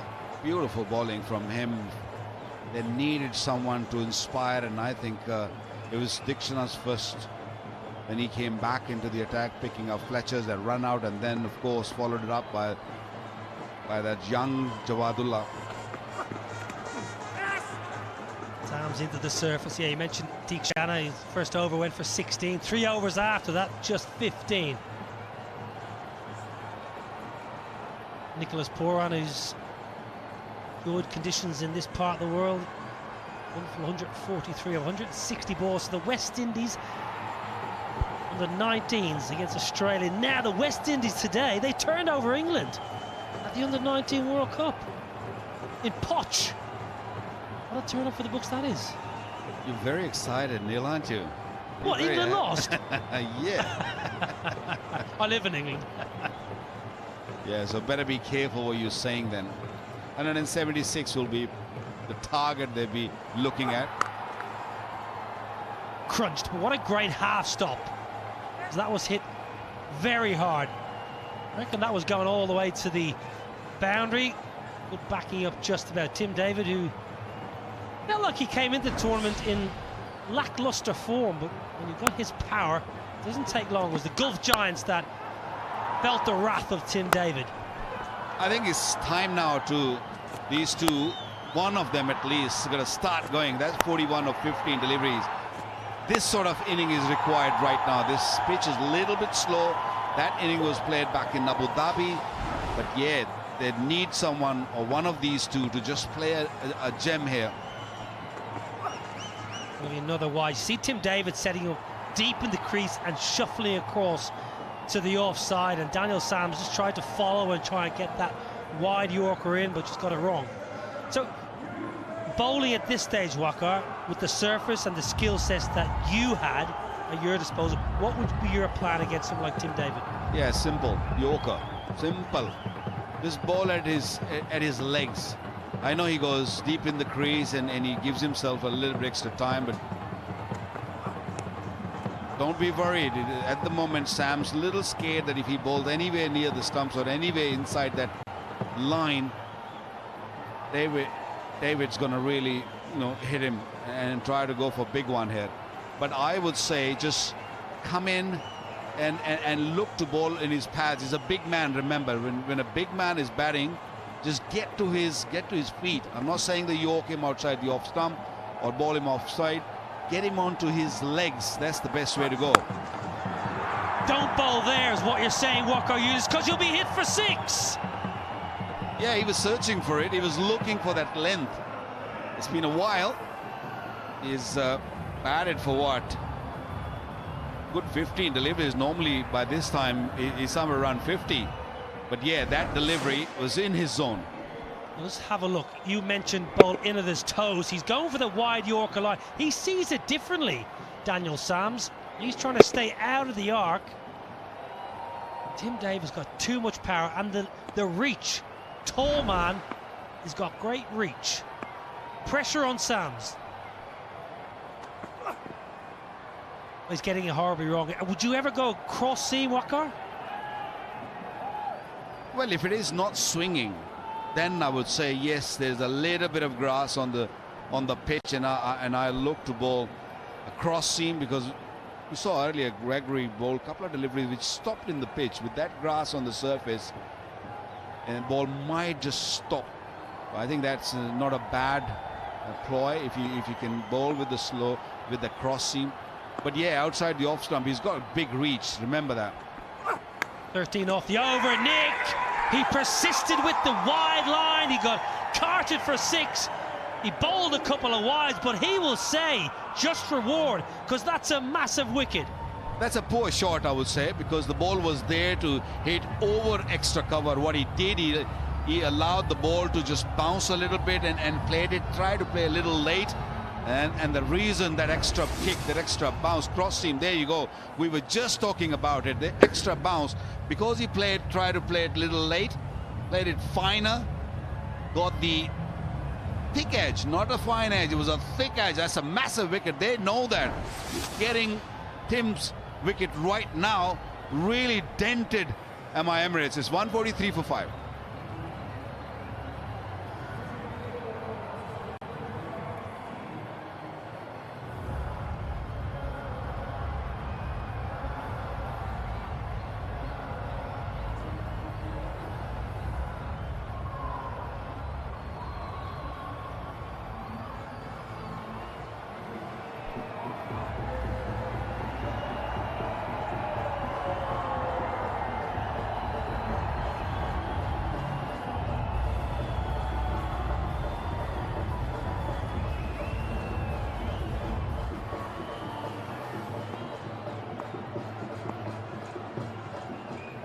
EJ Bravo, the new man. Well, in the end, that's an excellent over. Went for 13, but the big wicket of Tim David. 143 for 5.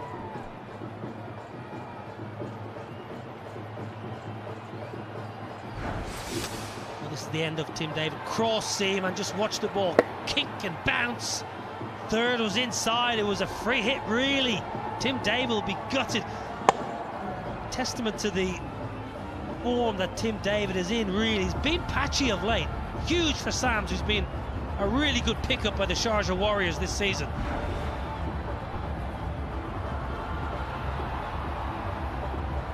It was that cross seam delivery from Sam which did work for Sharjah Warriors. It wasn't the best length, but because it was ball cross seam, the ball sort of stuck in the pitch and had that extra kick. And a big wicket of a big man. Watch that, watch that. Just a tiny bit of extra bounce, and he tried to play it late because the third man was up, and that extra bounce, good carry. Yeah, excellent from Sams, excellent from Dick Weller. Now Chris Wokes. Excellent. That's the plans after that power play by the Sharjah Warriors.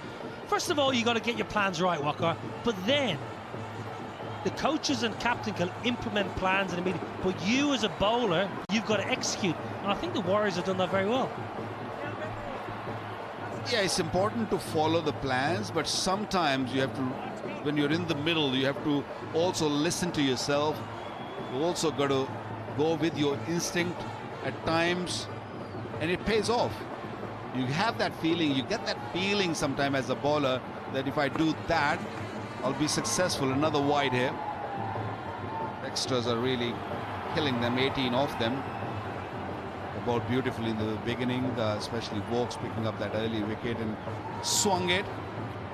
And he's bowling his final over. He's only given 15 and he picked up a big wicket early in the game.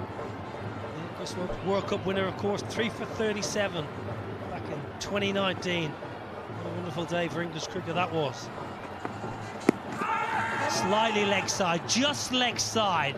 Stayed down a tad.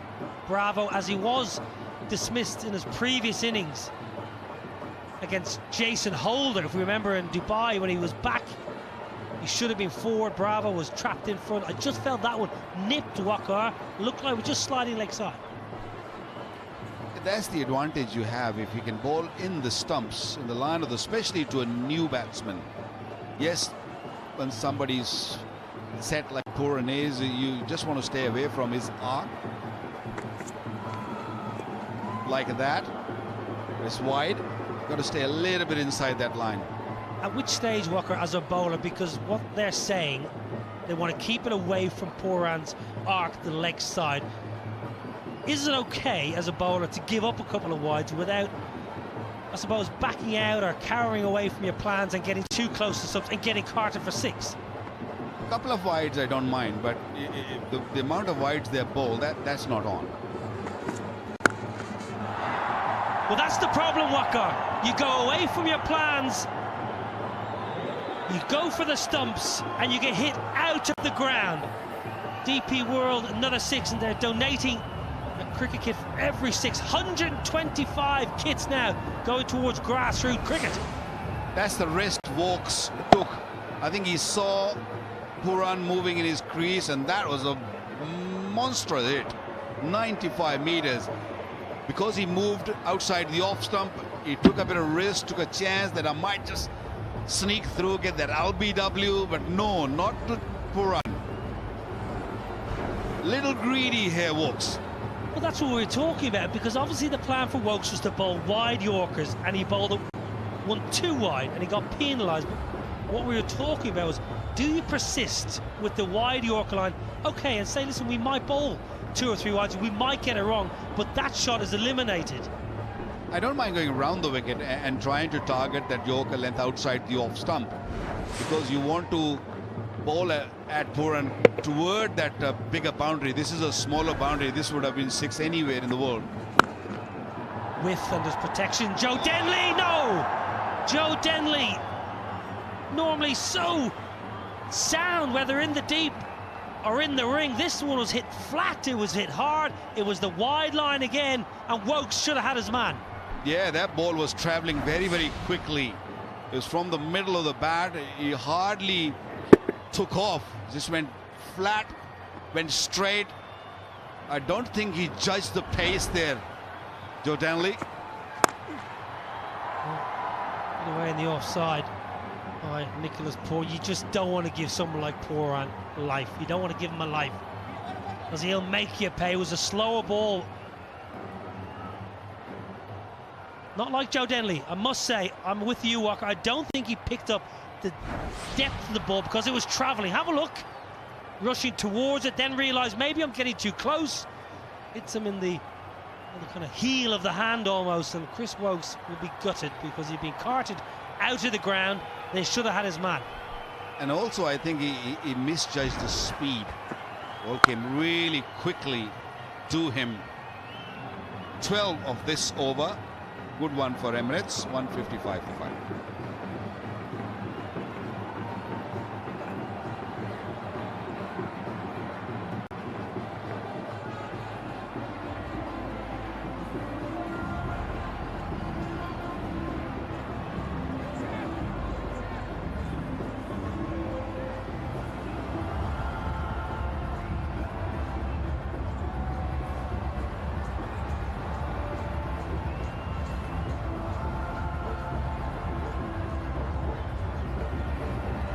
Robin Singh, coach of My Emirates, looks pretty happy.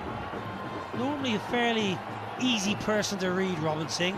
He looks quite content at the moment. Sams for his 4th and final. Bravo gives strike to Poor, and not a bad ploy at this stage.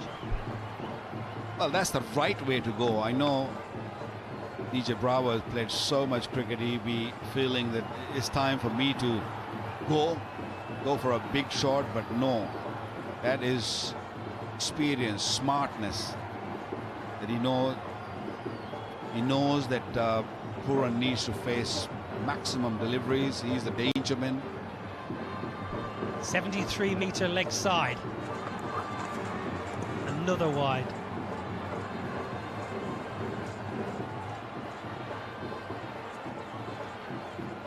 Daniel Sams. Well, Daniel Sams is just asking Rod Tucker. He said, Rod, 2 Sydney men there. Daniel Sams from the eastern suburbs in Coogee. Plays for Randwick Petersham Cricket Club. And Rod Tucker, another man who lives in Wollongong, a couple of hours south of Sydney. Just having a polite conversation. Daniel Sams felt Nicholas Pooran moved, so the line should have moved for Sams. Full toss into the gap. Doesn't quite get it out of the screws. He hasn't really middled that many balls today, Nicholas Pooran, apart from that 1-6. That one out of the stadium. Daniel Sams is against Tim David now. This is the battle. This is what we spoke about, Walker. Look at the line. Yeah, way outside the off stump. They wanted to stay away from his arc, and he likes it there, but he just picked the wrong delivery, and he played it at the wrong, tried to play it at the wrong area, cross seam, a little wide. He wanted to be a little bit more cheeky, a little bit wanted to play behind far square. That was not a bad delivery. It was a good thing about that delivery was full. Yes, it was slower, but right up there. Don't let him get under the ball. Yeah, slow ball, 114 Ks. So Daniel Sams, we mentioned, 43% of his balls in the last while have been of the change-up. Middle over, 7 to 15, just 7 and over. Exceptional. Even at this stage, 16 to 20, 10 and a half, you'll take that. Oh, beautiful Nicky P. Width and the hands get the job done. This six is in contention. The DP World, biggest six of the match. Another poor delivery, I would say, because you have set the field which is down to the leg side of Puran, and you bowl that short outside the off stump, and that side of the ground is, the boundary is really small. He's saying just be quiet, and rightly so. That was a wonderful shot. Yeah, great hands from Nicholas Pooran to get speed on the ball, because it was another slower ball and it was into the surface, but he generated the room and the speed through the hands. It was a wonderful exhibition of stroke play. Well, slightly ungainly, good effort in the deep. I think he's done really well. Has he? Oh, you're unlucky. You are really unlucky, Johnson Charles, in the deep. Charles been really working hard in the field. This is not the first time we saw him throwing himself. He's trying to save every run because it's going to be crucial. He's the one who's going to be looking to do bulk of the work. He's the man in form. Look at that. That's a wonderful dive. He tried twice. That bounce really didn't help. An excellent effort. 14 of the overs so far. Big ball. Big ball for Sam, trying to close out the over. That man again, Johnson Charles, I tell you what, he'll be blowing down there, but not a bad result for my Emirates, because Pooran will keep strike. 19 done, 170 for 5.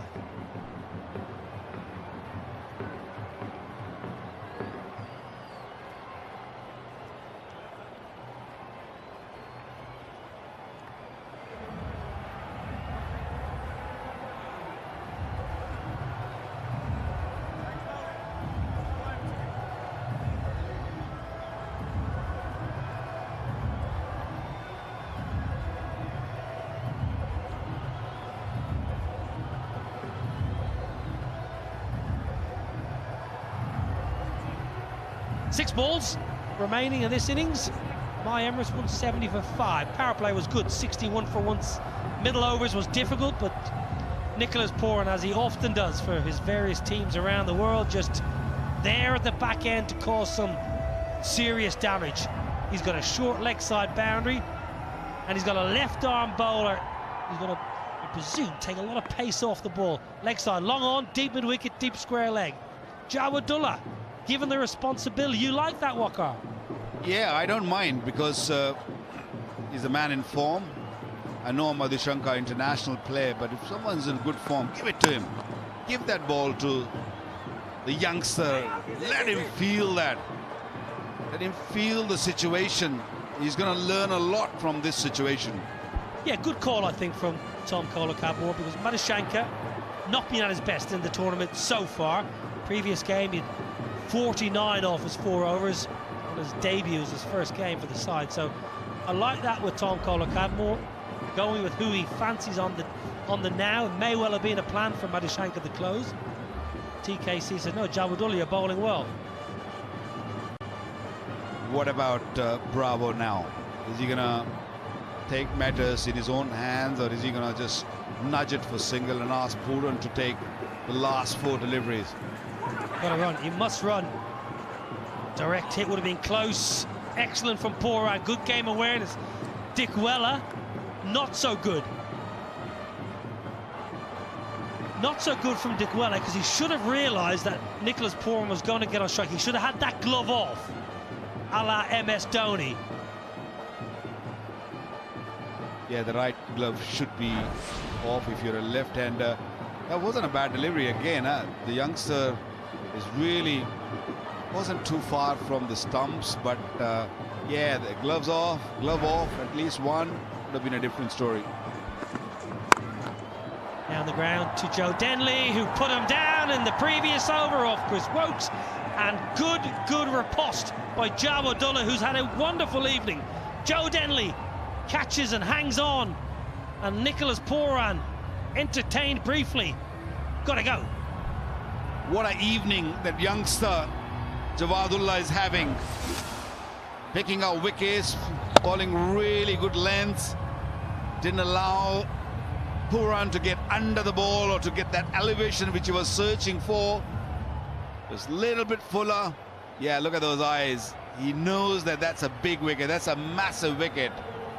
And what about this reaction? Not so happy. A bit scratchy, but he'll take that. 37 of 29. Nicholas Pooran is 172 for 6.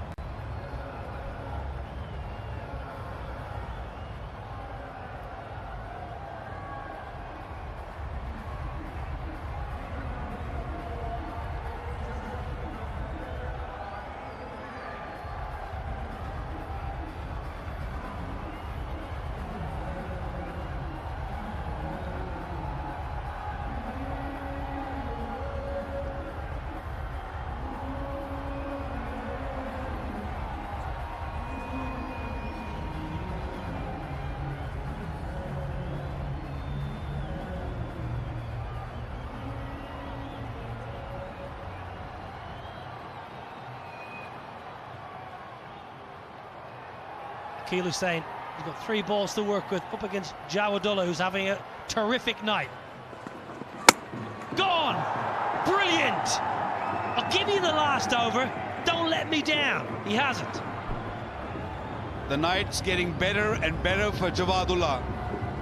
Picked up 2 wickets before this and then straight away picking up wicket off Hussain. Another full-length delivery, straight delivery. You miss, I hit. That's what he's thinking. He's among the wickets. He's getting better by the time. Akil Hussain didn't bother score. 172 for 7.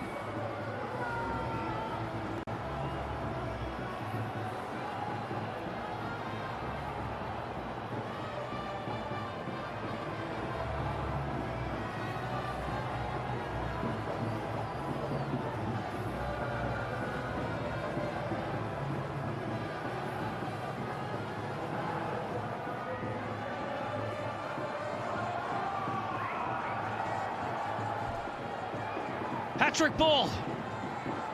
Trent Boult.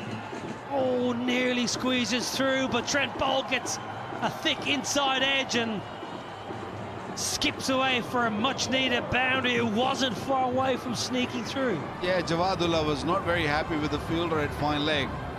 He's still shaking his head because he had a ball of wonderful 4 deliveries. He doesn't want to give anything away. Picked up 2 wickets. Wasn't a great effort. He wasn't too far away. Inside edge. I don't think the fielder down at short fine leg picked that one up. Boult, he's the owner of a hat-trick in this country, in Abu Dhabi, in Pakistan, and an ODI. Right, last ball. I tell you what, that's his shot. That's Trent Boult's shot. Inside edge, Jawadullah cannot believe it. Wonderful from the UAE left arm quick, who repays his captain's faith by giving him the last over and picks up 2 and 10 off it. 180 for 7. What a over spoiler. Magnificent over. Those last 2 deliveries gone for 4. He's not very happy. Even Trent Boult is saying, well bowled, mate. I can't help it. This is my shot and I play that regularly. In the last 4 overs, yielding 50 runs for my Emirates. Power play 61 for 1. I think at that stage they felt like they should have got, or would have got, a lot more than 180 for 7. So the Sharjah Warriors at the mid-innings break, I think, will be the happier. Daniel Sams was very useful, got a little bit of tap at the back end, but got the big wicket of Tim David. All in all, nicely poised here in Sharjah. match 9. It's a huge contest. Sharjah Warriors looking for another win, and my Emirates, who are coming off back-to-back wins. Johnston Charles, he is the man of the moment. He is the holder of the green belt.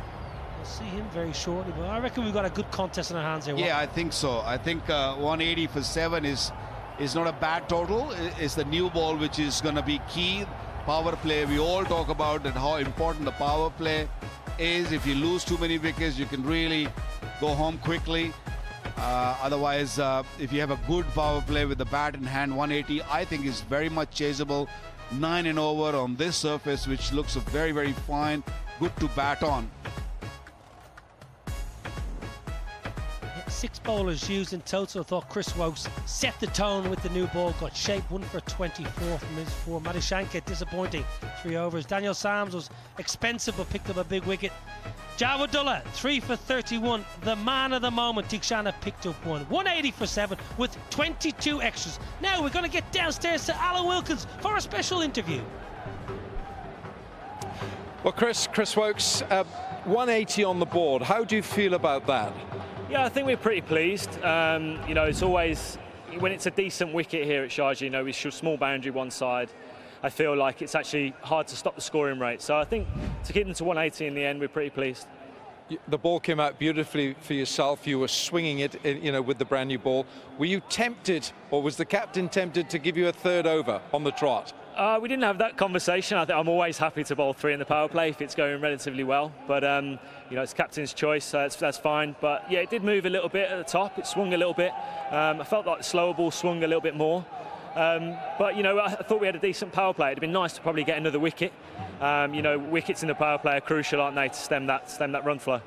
As a bowler, how intimidating is that short boundary here? Yeah, very, very. Especially when you've got guys like Puran and David coming in. You know, that's a tough boundary to defend. So hopefully we can utilise that and, you know, make sure that we use that to our advantage. But you know, I think as a group we've done pretty well there. I think as a bowling unit. What's key for the power play for your opening batters? What's key? I mean, partnership, really. I think, you know, making sure you don't lose wickets is easier said than done, isn't it? You know, when you're trying to go quite hard at the top. But if, as a bowler in the power play, if a guy gets on top of you, it's hard to stop the run flow. So hopefully they can start well, and, you know, a good power play would be nice. Well done. Thanks, Chris. Thanks. Good to hear from Chris Wokes, who bowled superbly well tonight. 181 will be required by the Sharjah Warriors to get 2 points in front of their home fans. Okay, it's going to be a good chase. Get yourself a cup of tea. Quick break. Back with live action. The best of the best, you know, but the best of the best, you know. Lights are bright, just say hold a cricket festival. Honne re halla, halla, halla.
festival.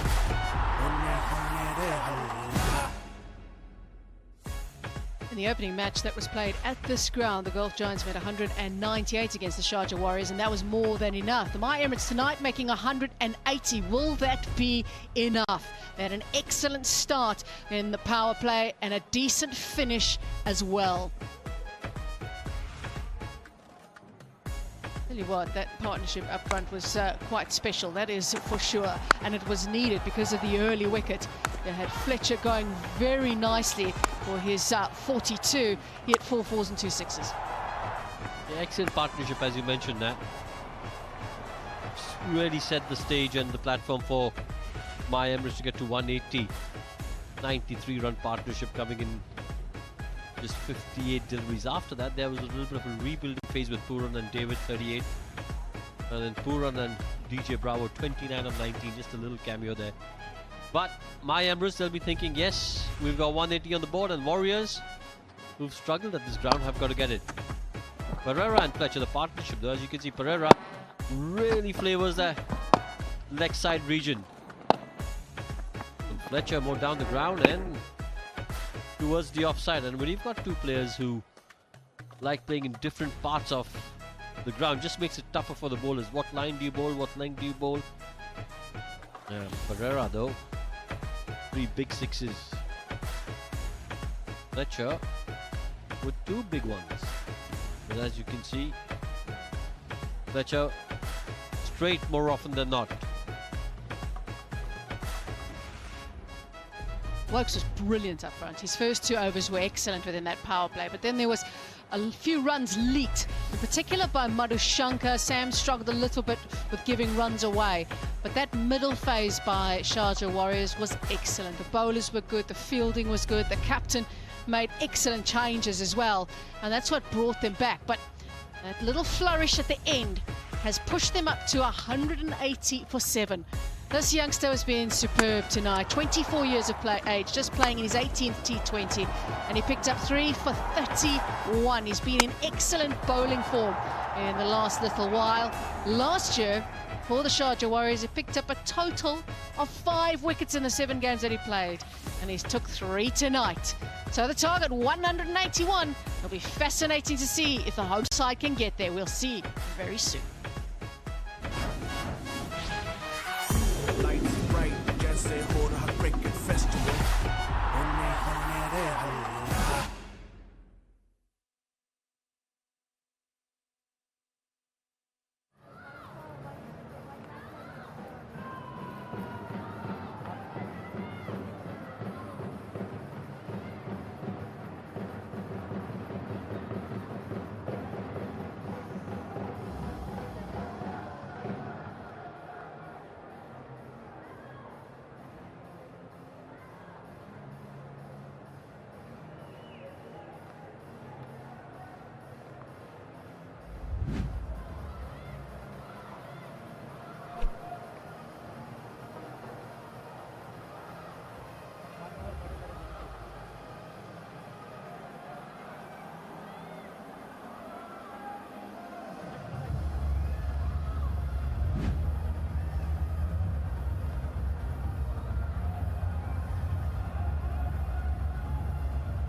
Certainly going to be interesting to see what happens here tonight at the Sharjah Cricket Stadium. The Sharjah Warriors are looking for their first ILT20 win over the Emirates. They lost both games last year to the Emirates. Sharjah Warriors need a good start. Johnson Charles has been in sensational form. He's been wonderful to watch. Martin Guptill certainly started the tournament very well with an excellent 40 here against the Gulf Giants of just 30 deliveries. And these two had a very explosive start in that opening game. They're going to need much of the same tonight, especially against somebody like Trent Boult, who is picking up wickets for fun at the moment. He's enjoying his time at the DP World ILT20 Season 2. He's excellent in Abu Dhabi against the Abu Dhabi Knight Riders. I'm looking forward to the battle with Boult and these two openers, and certainly against Johnson Charles. They have faced each other in the T20 format. Charles is the in-form man, the top run scorer for the tournament, and Boult, one of the top wicket takers. So it's top wicket taker versus top run scorer.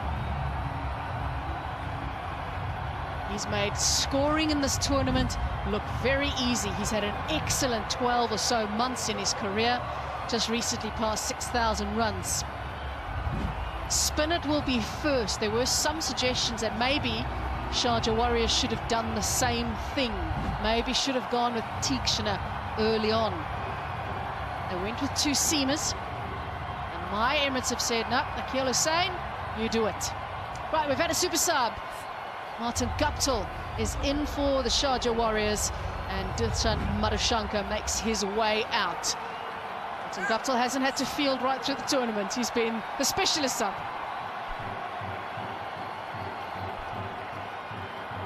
Yeah, what we've seen from Akeal Hosein when he bowls in the power play, when he opens the bowling, generally that he will bowl a lot of in-swingers, a lot of arm balls. Not going to try and turn it initially. Did well in Abu Dhabi the other night. 2 for 21. Here we go.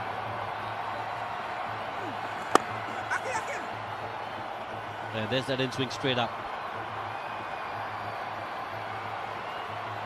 It just goes to show that if you can get the ball to move, you don't really have to bowl it at a quick pace.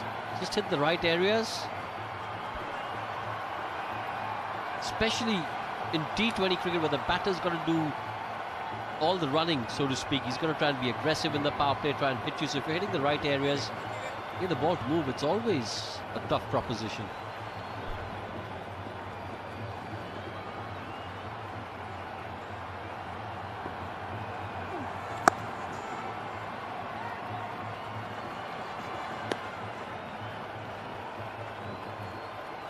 Keeps notching up the runs, does Johnson Charles.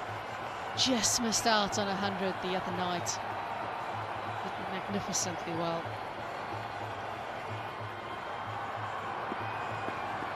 Confidence will be up. In form, as we talk about. Certainly in form. It's good from Akeal Hosein. Very good. Just squaring him up a little bit. As it stands now in terms of runs, 151 runs so far for Johnson Charles, right at the top of the green belt list. Nicholas Pooran right there though. Very close to taking the top spot was Nicholas Pooran. For now though, it stays with Charles.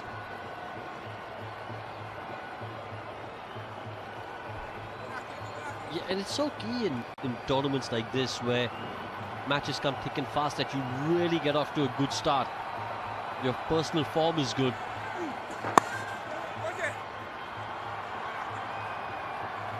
There's very little time to hit the nets, very little time to iron out your flaws, the little chinks in your armor that may have come in. If you hit the ground running and you're in a rich vein of form with the bat or the ball, that generally carries you through the tournament.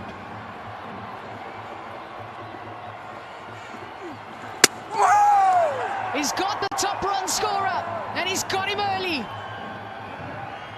The captain said, Hosein, get me a wicket, and he's got a crucial one. Yeah, massive wicket. And it's the one that comes in. The one that we've spoken about, the fact that this is what he tries to do in the power play. Excellent line and length once again. Get the ball to move, hit the right areas. Doesn't matter what pace you're bowling. It's always going to be tough. Johnson Charles goes for 1, 3 for 1.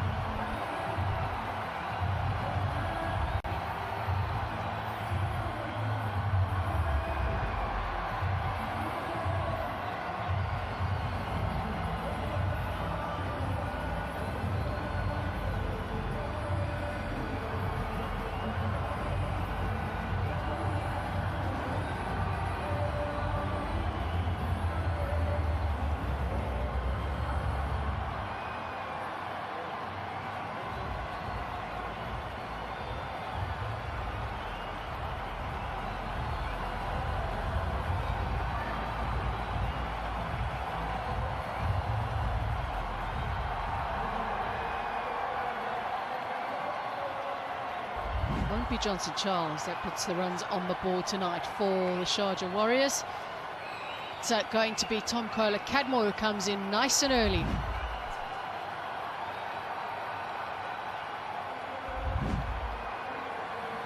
Right, Trent Boult will have ball in hand for the second over of the innings.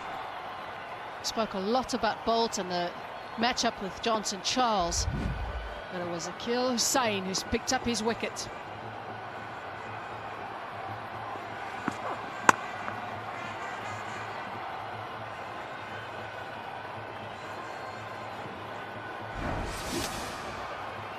Wicket in the first over, as was the case in the first innings when My Emirates batted. And big gap between bat and pad over there. And Johnson Charles will be looking at that shot and thinking we could have done a little bit better.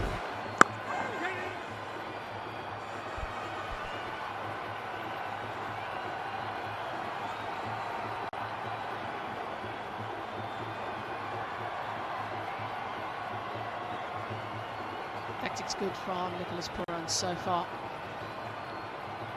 Made a decision to have a spin early on, and it's worked.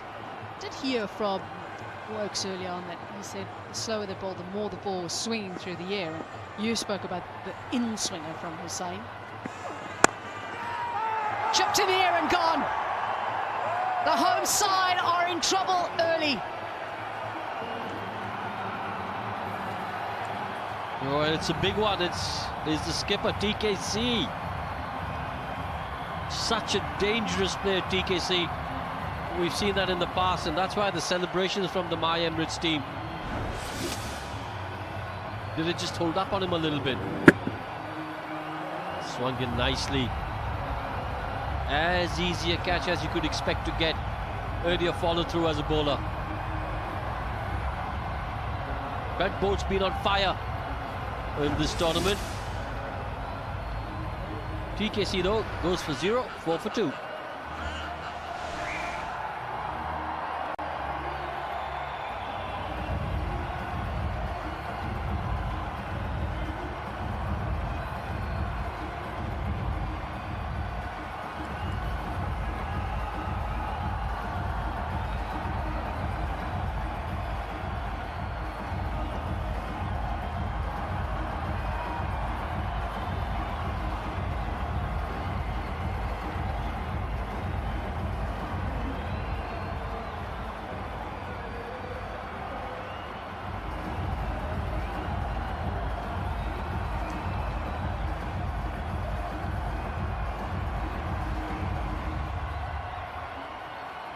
What a start by My Emirates team, who have been on a run of form, playing well. They've found a good rhythm. Now, Mushan Dikwela need to make some runs in this power play. The trend in this tournament at this ground so far has been runs in the power play. Not in this innings. And forward now to have extra catches in place and be ultra attacking as well. Yeah, but if you lost 2 wickets in the first 2 overs, it's just going to get that much tougher to be aggressive. Easy catch for Trent Boult. Massive wicket though. Don Colacadmore, fabulous T20 cricketer.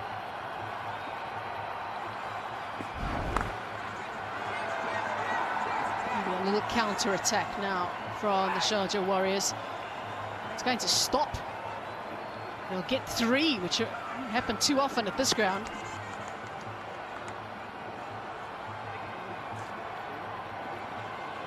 Yeah, I just think that the fact that there were 2 slips in place, that's taken a fielder away from the mid-wicket area.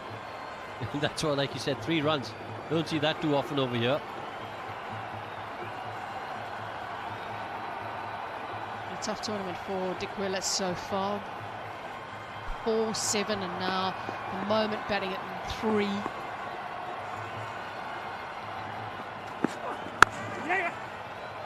Nice. Just timing it through the offside. Lean into the shot. Thought we might see another 3, but just 2. So 2 overs gone, 9 for 2 it is.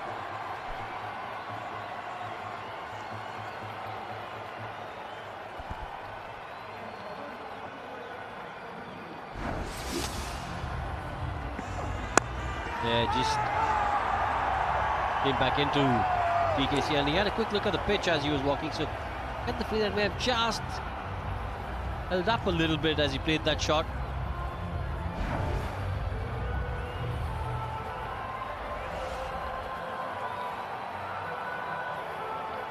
Eight wickets now for Trent Boult this season. He stands on top of the white belt leaderboard right now. Excellent performance against Abu Dhabi Knight Riders, was player of the match in the previous game. Swinging the ball, had it on a string. He found swing in Dubai a few games ago too. Now after 1 over from Akil Hussain, we did get the wicket of Johnson Charles. He's taken out of the attack, and Fazal Faruqi take the ball, very experienced. Just recently took that 4 for 25.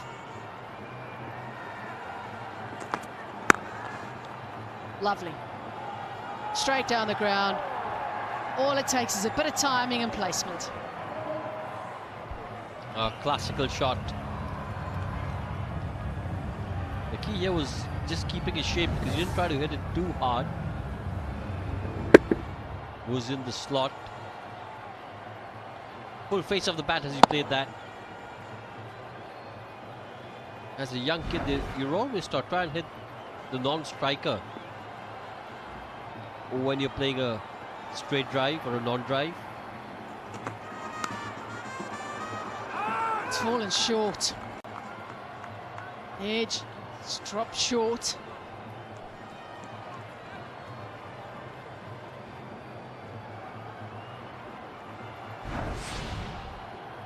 Well, good comeback by Faruqi.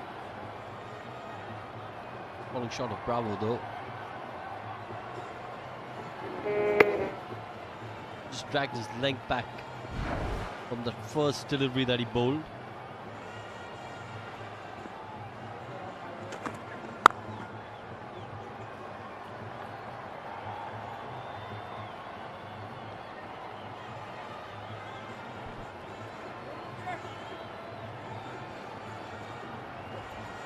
Yeah, as you were mentioning that, it's the power play where you score the most runs. And having lost 2 wickets in the first 2 overs, can the Warriors afford to lose another one in that power play in an attempt to go at maybe 10, 11 and over?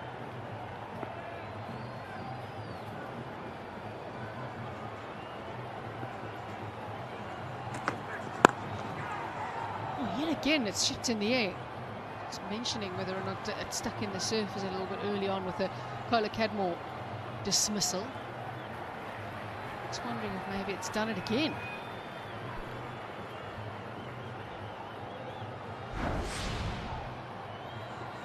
Again, just through with the shot a little earlier than he would have liked. Luckily from the Warriors' point of view, no damage done.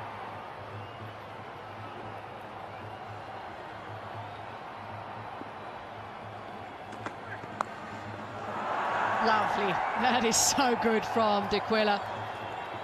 Haven't seen the best of him with the bat so far in the tournament. That is really well played for a Sky247.net Super 4. Confident and cheeky. Again, just awareness of where the fielder is inside the circle. Also the fact that he realizes he needs to get runs in the power play. 6 of the over before that shot, 10 now. 1 delivery yet to come. Can they get another boundary? And maybe just get a little shift in momentum.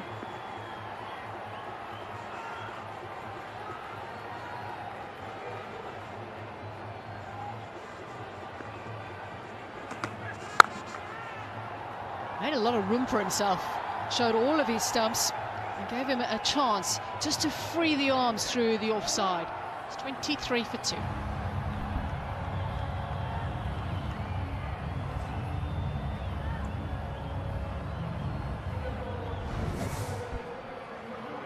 It's been a little bit of room. It's the over that the Warriors needed. Put a little bit of pressure on my Emirates, get a bit of momentum going their way.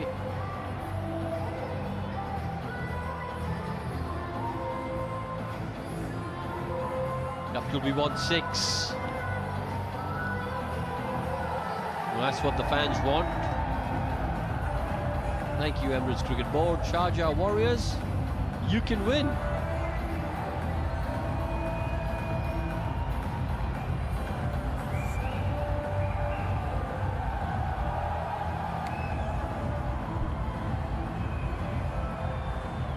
Will be 1-6.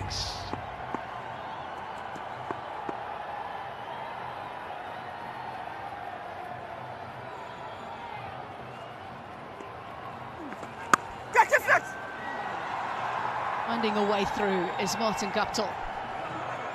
Boundary that's needed for his team and to get himself going as well. He's first tonight. Well, this is good from the Warriors.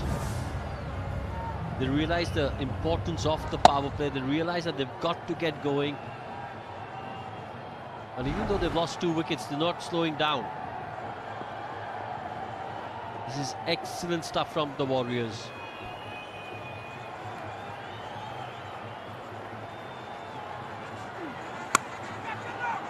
Given the same opportunity as Martin Guptill, with a little less control this time around, but he'll get 4 again.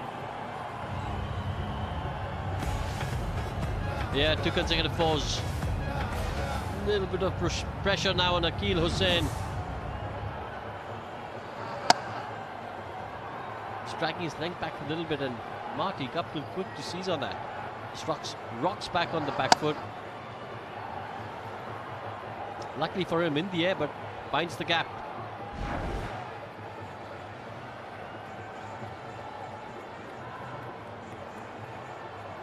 Take into account the last 2 deliveries of the previous over. They've had 4 4s in a row, Sharjah Warriors. So quite a quick turnaround. All of a sudden, they're going at 9 and over, which is the required rate.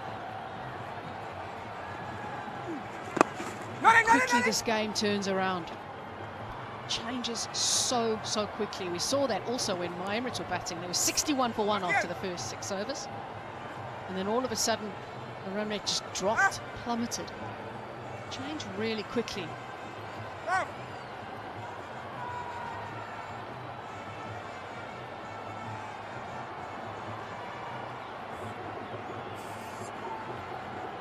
This just wanting to get this leg side field 100% right at the moment. Is the bigger boundary. Is up. Line is up as well. Backward square leg on the boundary. Mid wicket on the boundary. Goes offside though, and it's just out of reach.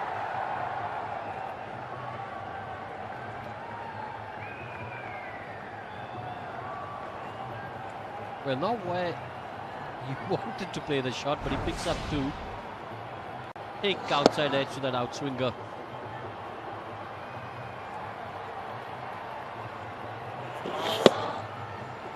But again, got to appreciate the approach from the Warriors.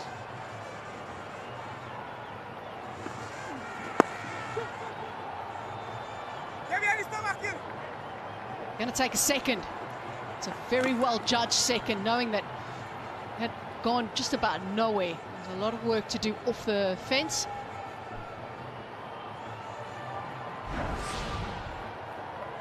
Well, the key to this is as soon as you play that shot, clear communication, saying 2 straight away as you cross each other, and no hesitation after that.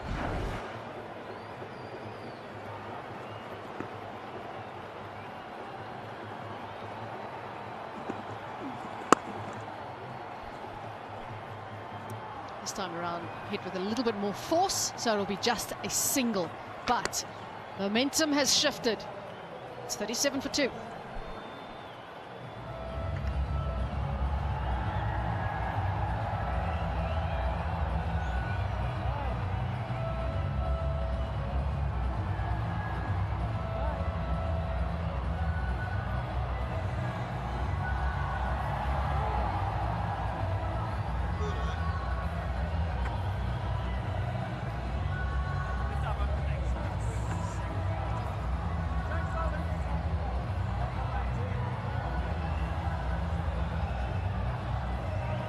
.37 for 2, 4 overs bowled, and 2 big scalps taken by my Emirates, with Tom Kohler-Cadmo gone. Caught and bowled by that man, Trent Boult, and Johnson Charles castled by fellow West Indian Akhil Hossain. But Trent Boult, who has bowled sublimely in this tournament with the new ball, he has swung it, he's been in total control.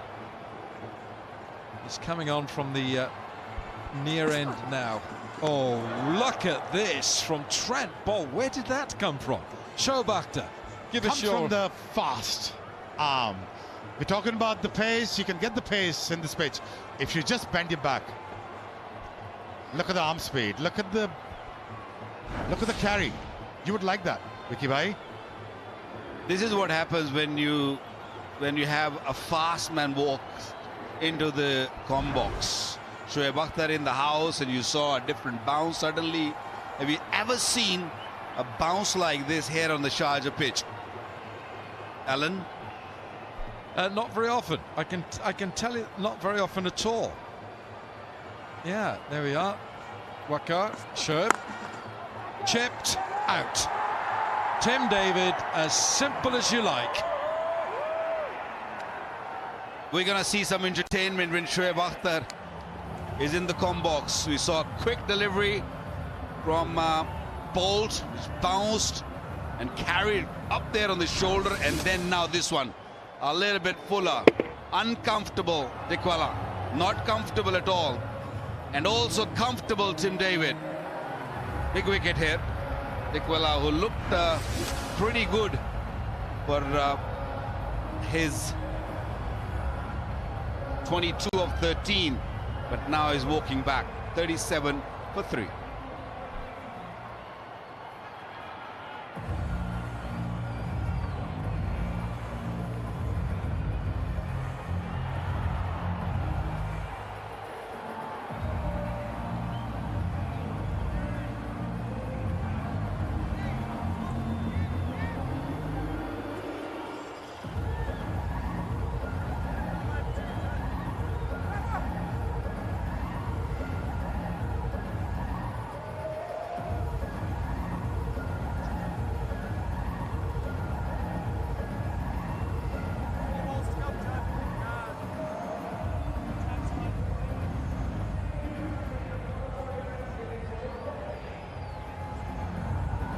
Well, Trent Boult once again making a nuisance of himself with the relatively new ball. We're only in the 5th over, but he's picked up 2 wickets.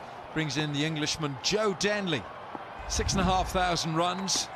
Round the wicket goes Boult, and straight to the cover boundary goes that white ball for 4.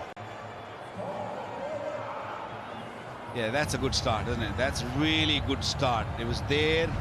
He sat back, waited on it, plenty of time. That's a proper cricketing shot.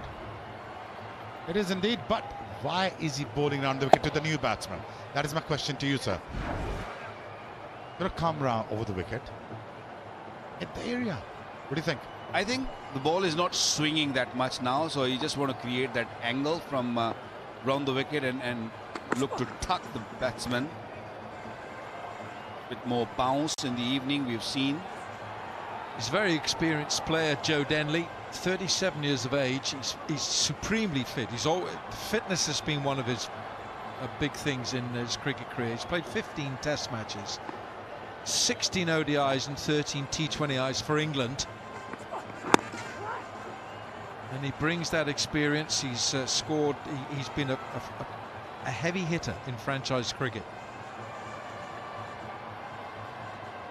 3100s in first-class cricket as well. So he's also got 5 T20 centuries. 5. But don't forget, Alan, he's against someone who's got a good record too. Trent Boult has got 317 Test wickets and 211 ODI wickets. Yeah. And T20, don't worry about that. He's such a good bowler who bowls really good lines and good lengths. We can get the T20 for you, but I feel that when you have this much experience at Test level and ODI level, you're good. Simple as that. Yeah. I mean, like, he needs a lot of fitness for that, to get those wickets. Imagine your fitness, Galway. Look at the carry in the evening. 5 gone, 42 for 3.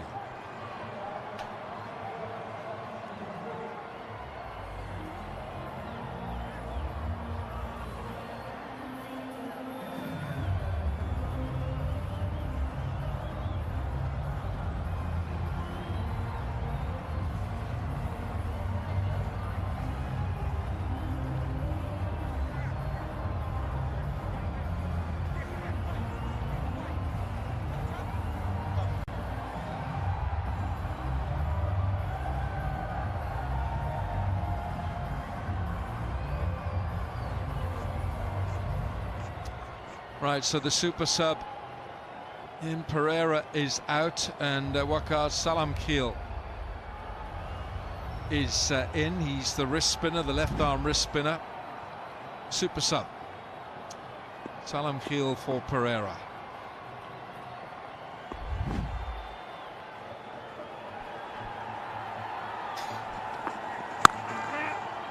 Hit hard by Marty Guptill. He'll look for a second here.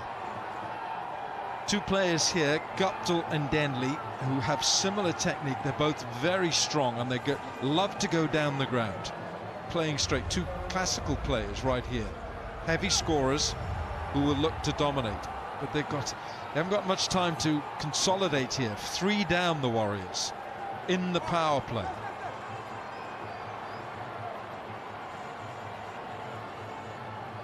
You can't let too many cheap overs go. You got to make sure you put on bat and ball in every delivery. He's got third man and fine leg up in the circle, so expect a slow deliveries. Like that.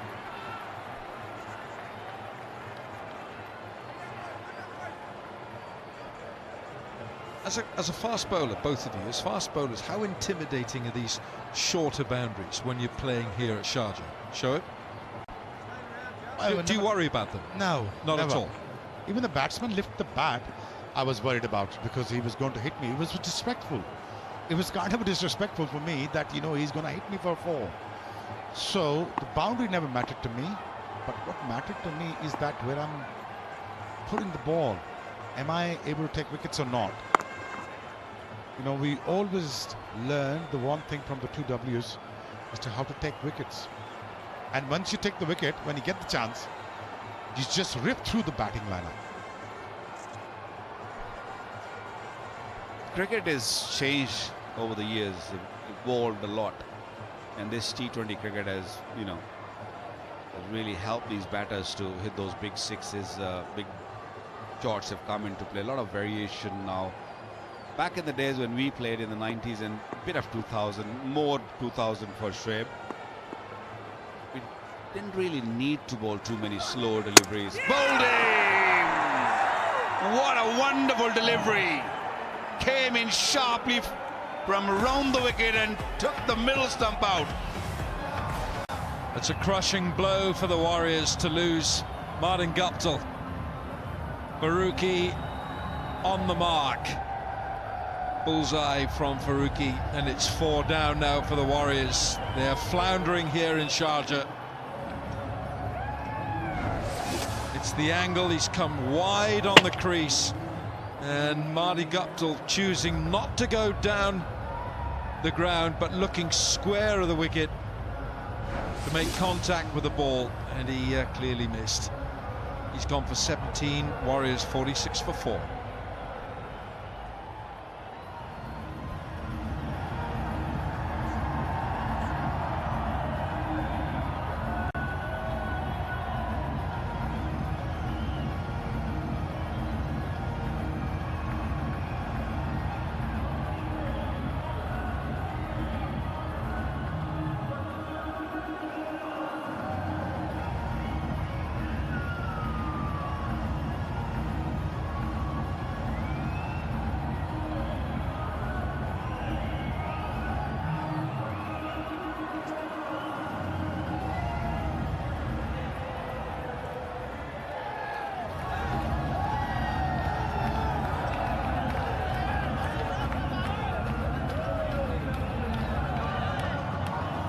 Well, Lewis Gregory comes in, the Englishman, just short of 2,500 runs, decent strike rate at 138.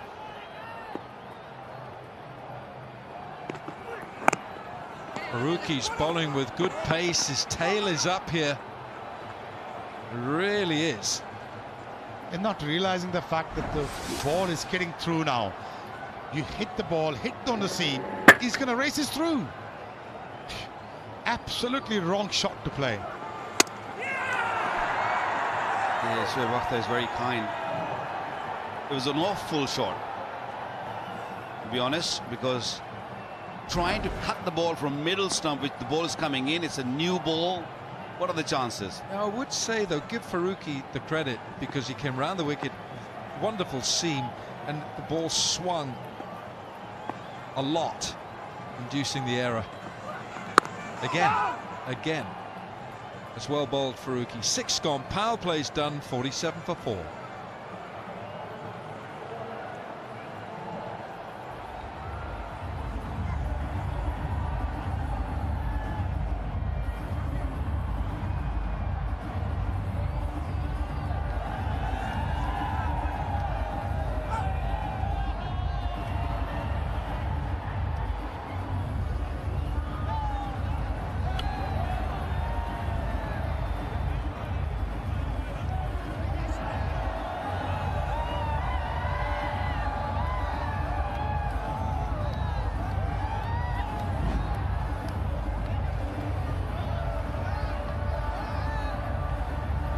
Here's a Dafa News fact for you. Unfortunately, the Warriors have never won a home match. Their 4 wins in the DP World ILT20 have come outside of this ground here in Sharjah.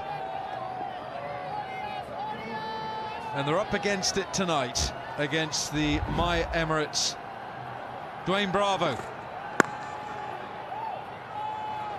Dwayne Bravo. There's a real bag of tricks. The number of slower balls he manages to deliver. 568 matches. He's picked up 620 wickets. Economy a shade over 8. Best is 5 for 23. Outstanding numbers, those. That's a wide. He's 40 years young, and he keeps himself extremely fit. Well, he's a very useful cricketer as a bowler in this format. I'm not sure about him as a batsman anymore, but well, he can still bowl a bit. He can go out there and can challenge you. And very useful cricketer. He has been for last 1 decade. 568 matches. Very easy to say that, but to go out there and play that many games, it takes some doing. And he's done it beautifully. He's done so many titles for different teams around the world over the years. He's been an outstanding professional. And another good thing about Dwayne Bravo is that he's a great help to a younger people, younger cricketers. I worked with him on a couple of occasions, and the way he talks to his younger player, the fresh players who come through and guide them through is just unbelievable. A true champion, DJ Bravo. Won 2 World Cups, T20 World Cups for West Indies, part of big teams. They're all around the game. And a character, and that's what cricket wants and see. Absolutely, he's been a source of wonderful inspiration for so many. What he's trying to do here, he's just angling the ball into Lewis Gregory. He doesn't want to give Gregory anything to work with here. Well, the power play started so wretchedly for the Warriors, losing wickets, key wickets, 2 down, 2 big players gone down, and then Marty Guptill going as well. So 3 down. I'm afraid it was the worst possible start to chasing 181.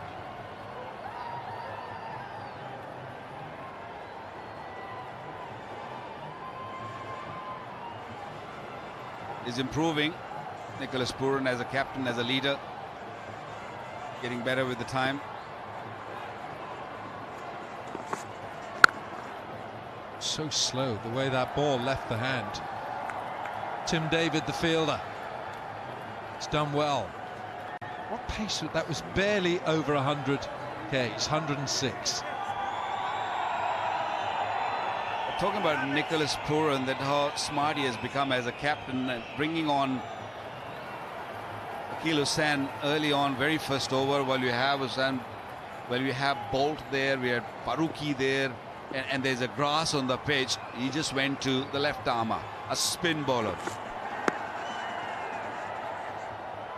And what Akeal Hussain did, he bowled a gem. Wasn't it a good delivery, wasn't it? Yeah, he totally nailed it. It was beautiful delivery. Look at that arm ball. It's a huge seam ball. It's a bit like Imad Wasim in his prime. And really good pace on that, and the seam coming down beautifully. It's like a slow medium pacer, but hitting the top of middle off.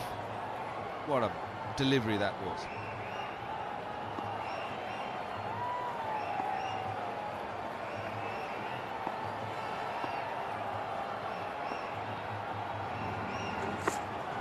Slow again. They've gone up for this. The umpire's finger hasn't. 7 gone, 54 for 4.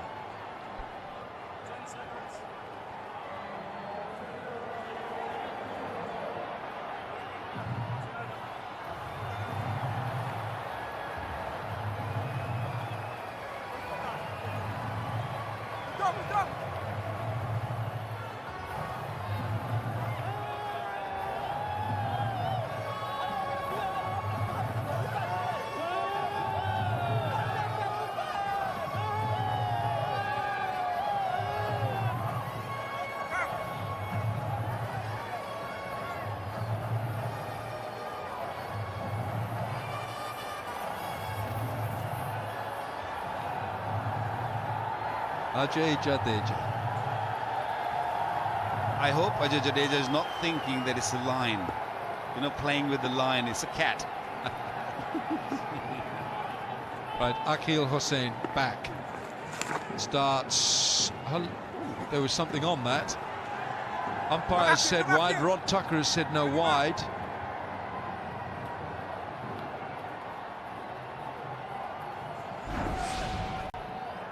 Well, he was expecting something. Did he hit the bat? Nah, nice the bat. No, he didn't. But thinks that it's a wide ball. Another armour. Would he able to get some wickets? I think we're out there for another surprise here. If they take him on, they might lose another wicket.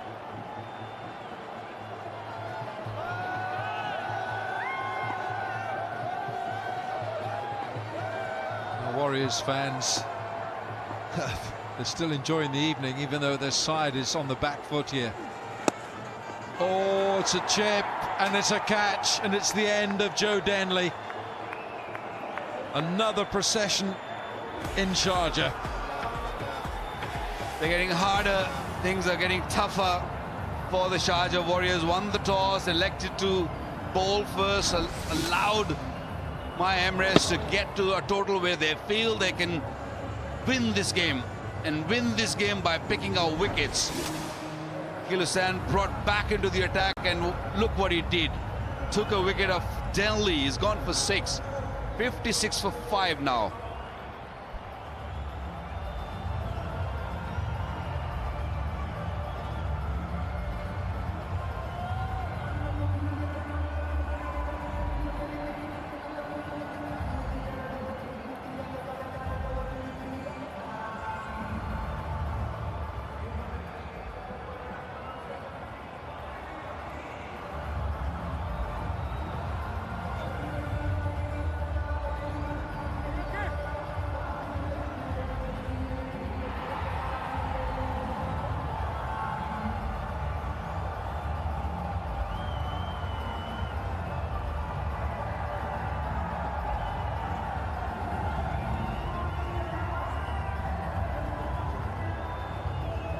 I'm afraid it's very much backs to the wall for the Warriors. Basil Hamid is the new man in for the Warriors. They're 56 for 5.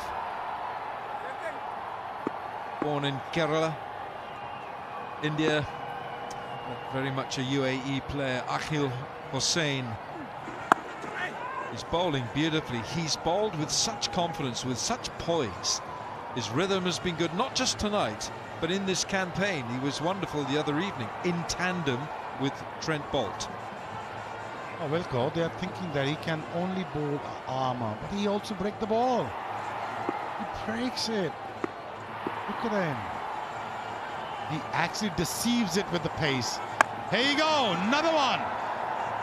Is he going to take the catch? Would he do that? Yes, he does. We're talking about Bolt. He runs like a bullet too. What a wicket. Second wicket of the over.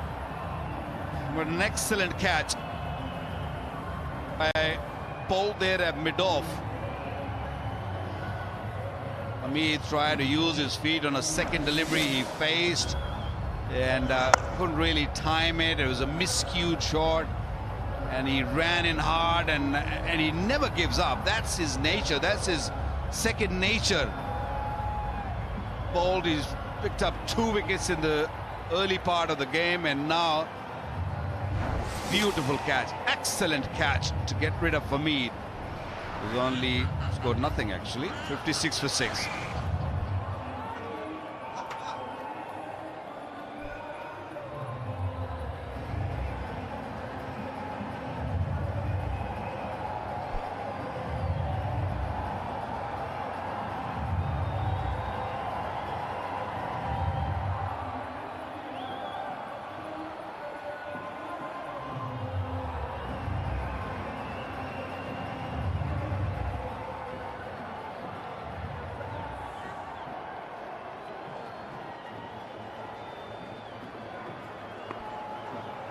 Daniel Sams, the new bat for the Warriors. Oh, this must be very close. Yes, it is. Finger goes up. It's 2 in 2 for Aqil Hussain.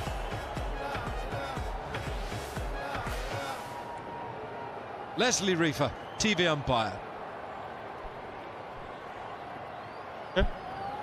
We have a player review for LBW. I've checked the ball's feet. It's a fair delivery. Can you move on to front on, please?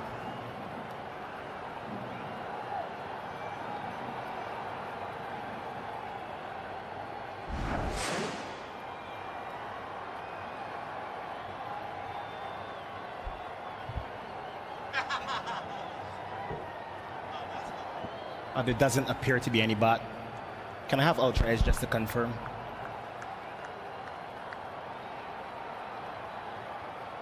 Ultra edge coming up. There's a gap between bat and ball. Flat line. Can you move on to ball tracking? Available, please.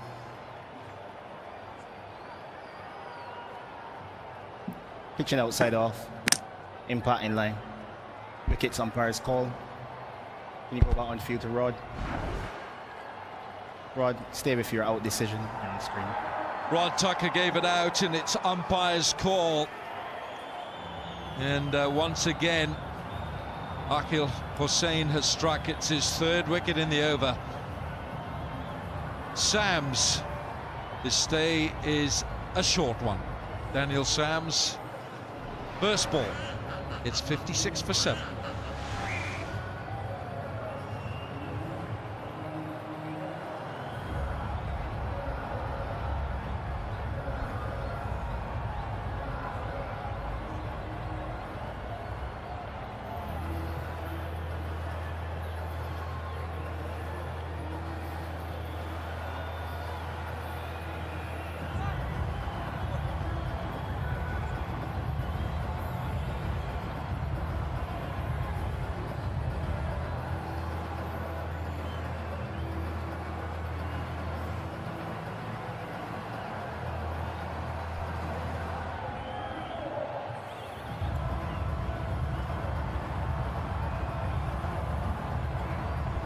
There's a lot resting on this next delivery. It's a hat-trick delivery.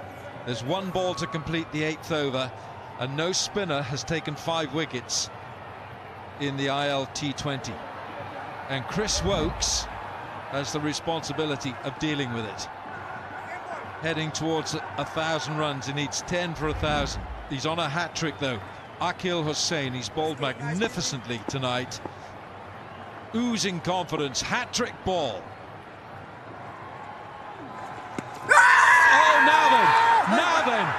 Now then, yes, it's the hat-trick. Rod Tucker points down the wicket, and Akil Hussain takes the hat-trick, the first in DP World ILT20. Third umpire to television director. We have a player review for LBW. I've checked the bowler's feet. It's a fair delivery. Can you move on to front on, please?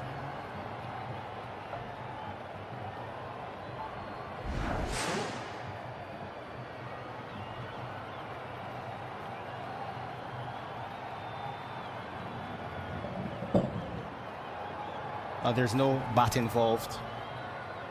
Can I just have Ultra Edge to confirm?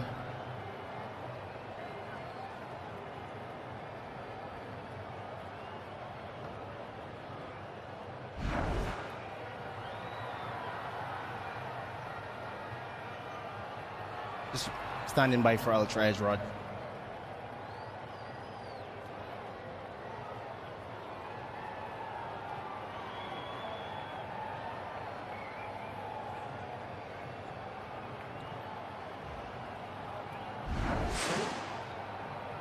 There comes Ultra Edge.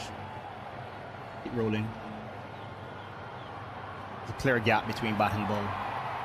Can you move on to ball tracking when available, please?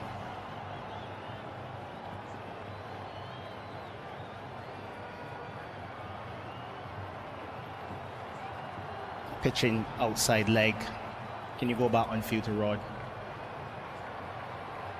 Rod, I'll have to ask you to overturn your out decision. Well, would you believe it? It spun prodigiously.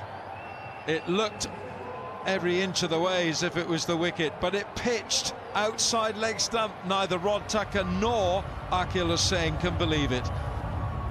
It's 56 for 7. Take a breath.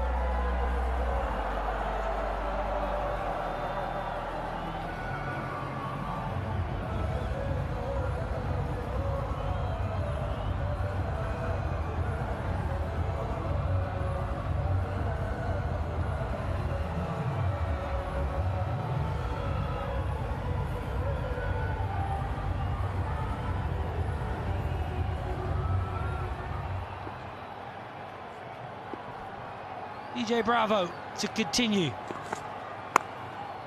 Thick outside edge. Excellent work. A short third, Waqar Samakil, the left arm wrist spinner, who's the super sub. It's all happening here. Akil Hussain. We thought we got to the promised land of a hat-trick. The DP World ILT20, not to be. Pitched outside leg. Turned, bit, too good a ball. even outfoxed Rod Tucker. Rohan Gavaskar, well, we knew. He called it pitch offside leg. You mean it was 3 good a ball? It was the hat-trick ball. I tell you what time is it?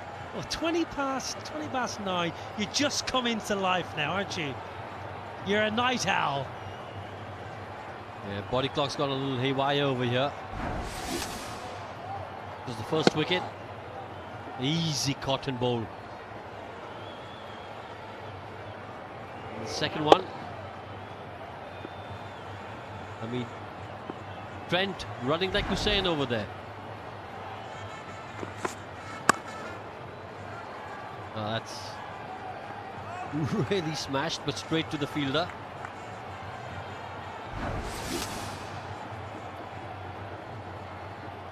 Daniel Sams trapped in front, absolutely stone dead. Akeal Hussain, top of his game.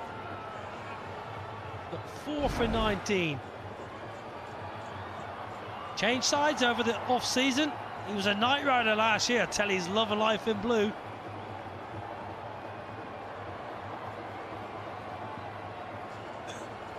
.57 for 7. Nearly 11 and over needed.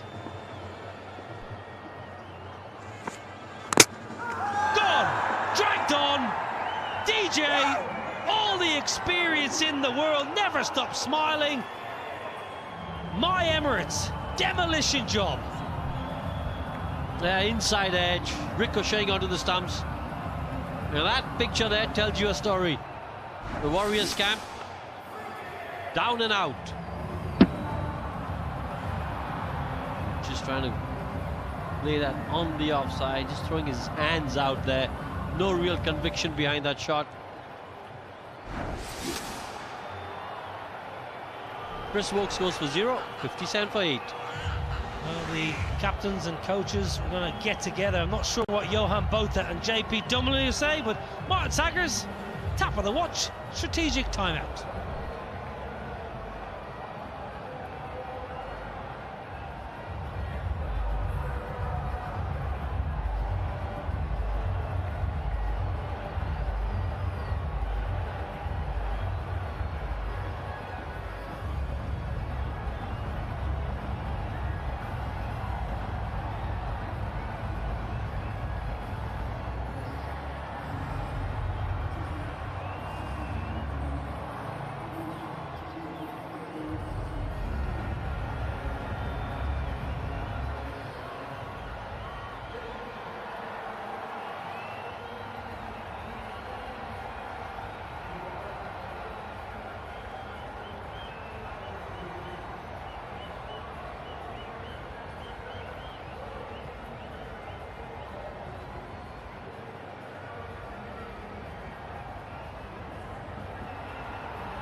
.124 to win, 68 balls. The problem is you've only got 2 wickets left. My Emirates all over the Sharjah Warriors. Friday night, match 9. Trent Bolt. If he's not taking wickets, he's charging around like a teenager and leaping full length. What a great catch. He's definitely put himself in the contention for that superb bike. That's brought to you by the Cycle Hub for the catch of the season. Billings, are you watching? You've got competition. What do you reckon, Mohan? Well, I think Billings edges it, but Trent got on his bike to get there. So maybe Cycle Hub might be thinking, listen, let's give it to Trent. Well, off the pad, down leg side, it's going to be 4 leg. No, you're wrong. It was Will Smead that edged it. Billings caught it. You know what I meant, Nobby. Searching Dwayne Bravo. Right now, but what does the coach say? We just saw the strategic timeout, and Johan Botha, head coach, and JP Duminy went out. What did they say?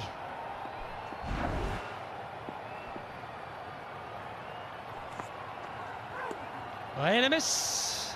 Good one from Bravo. Big wicket. Just 5 off it. 9 done. 61 for 8.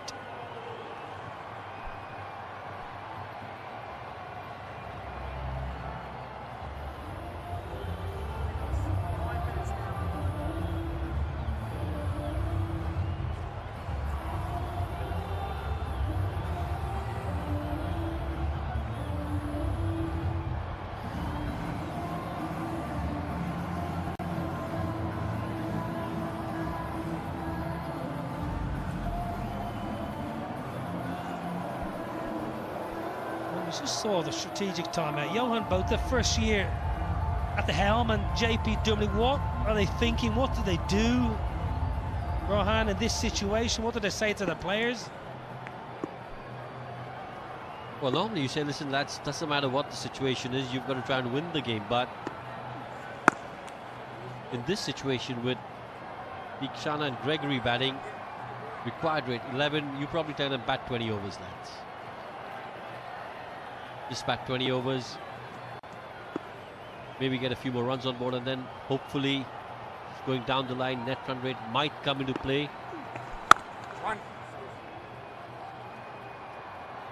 So you're thinking at this situation we can't win, we basically near impossible, so get as many as you can for the net run rate, potentially looking at the back end of the tournament. Yeah, absolutely. I mean, in most cases, you'd say if there was, well, let's say there were 62 for 8 with Tom Collor-Canmo at the crease. We say, okay, you've still got a real outside chance there, so we still give it a shot. But in this case, you're thinking, okay, we've got to hope for a miracle going forward.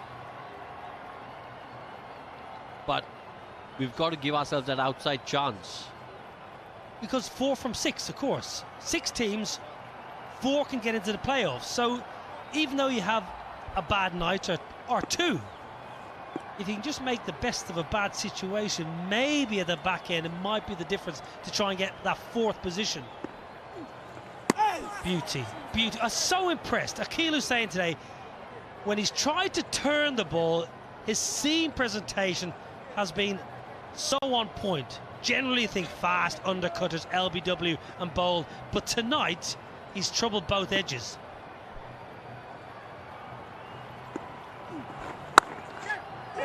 Well, half chance, short cover, there was plenty of meat on it. Trent Bolt does well, just.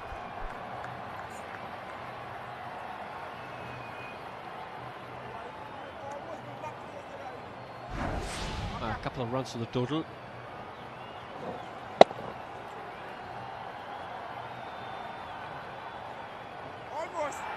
Boundary check over here. I think he's done well. I think Trent Bolt's done really well over there. This venue, holder of the highest score of the tournament, 241. That was my Emirates, and also the lowest of the tournament, 80 by Dubai Capitals. Pretty good. Those pretty well there, I reckon, Trent Bolt. Mightily effective, excellent fielder, always has been, fit as a flea. What's it? Well bowled is correct, Nicholas Poor on it behind the stumps. Well bowled. 10 done, 65 for 8.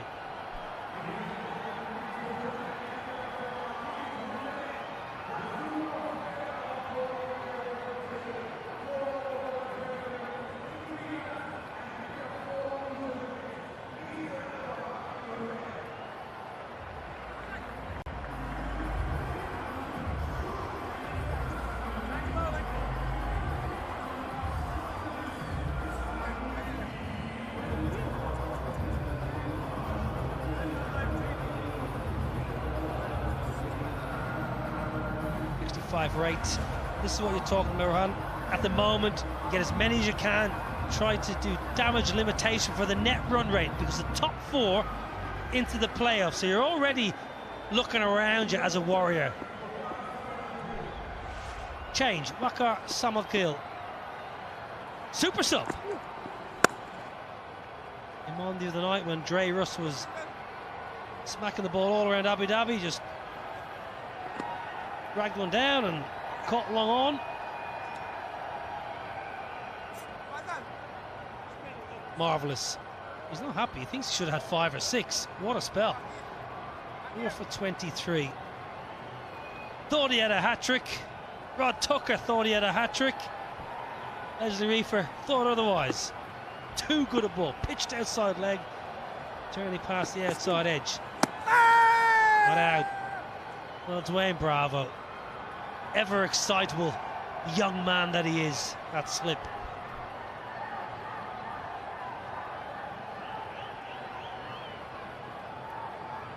Bravo's thinking, Friday night, get me back to Dubai.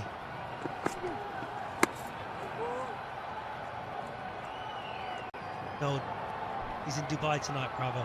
He'll be in Dubai Friday night. It's the weekend, he says. Oh, they stay in Abu Dhabi though, the team. Bravo stays where he wishes. Sir Champion.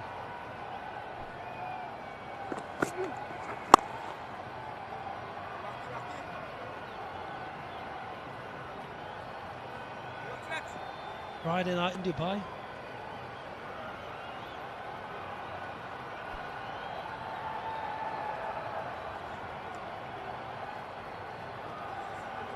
$80 is the lowest total in the ILT20. That was Dubai Capitals at this venue last season. You don't want that title. You don't want that tag.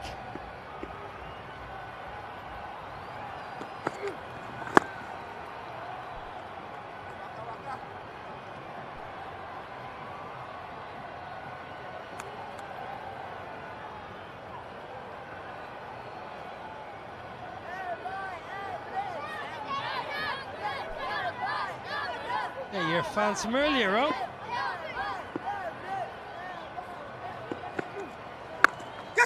Clubbed leg side in the deep.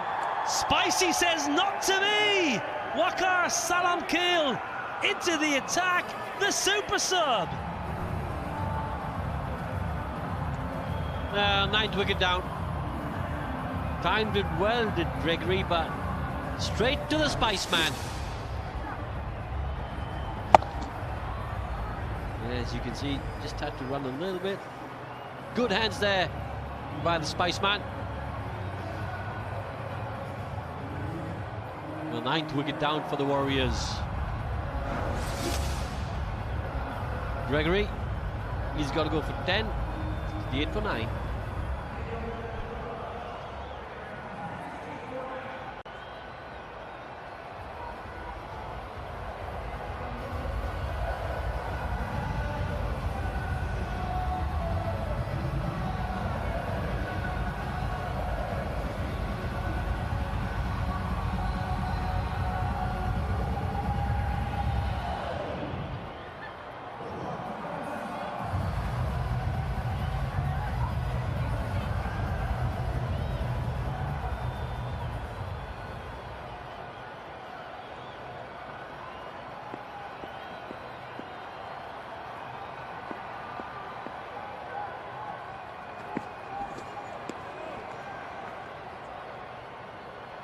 Well, the last rites being exercised here, and I'm afraid it's not been a good night for the home side. The Sharjah Warriors still looking for the code that they haven't managed to crack here at home.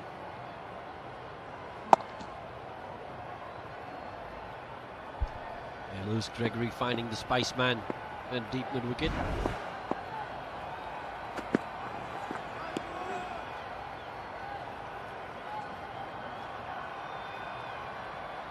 Rohit runs in with plenty of purpose, lots of endeavour. 68 for 9.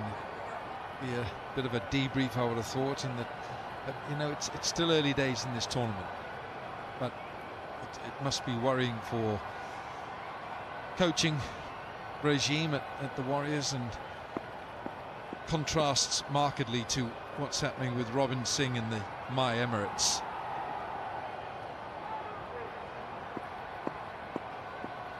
A slip and a gully, 9 down the Warriors, round the wicket, and Tikshana will hope to pick up 4 for this, and he does.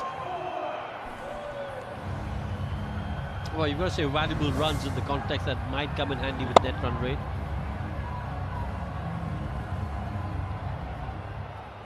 Good flow of the bat there from Tikshana.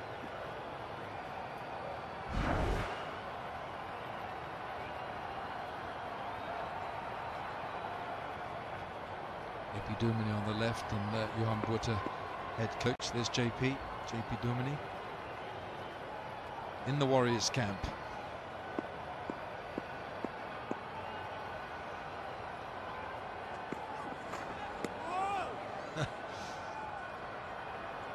He's small in stature, Rohit, but he's got a big pounding heart, and he's dying to get on the wicket-taking board here. He really hustles through. That's what you want. You want your bowlers to hustle through. You want them to put in that effort. I just think this is excellent captaincy to give Rohit that the over here, because good chance of him picking up a wicket with the last pair in. 3 wickets so far in his T20 career. Up in the air, and Trent Bolt can't get this one.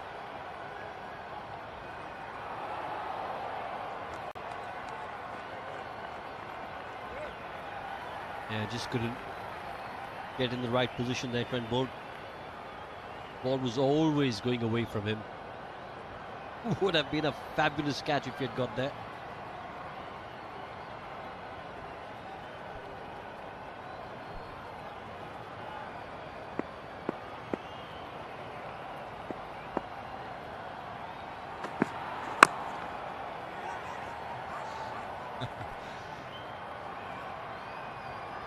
Twelve gone, 74 for 9.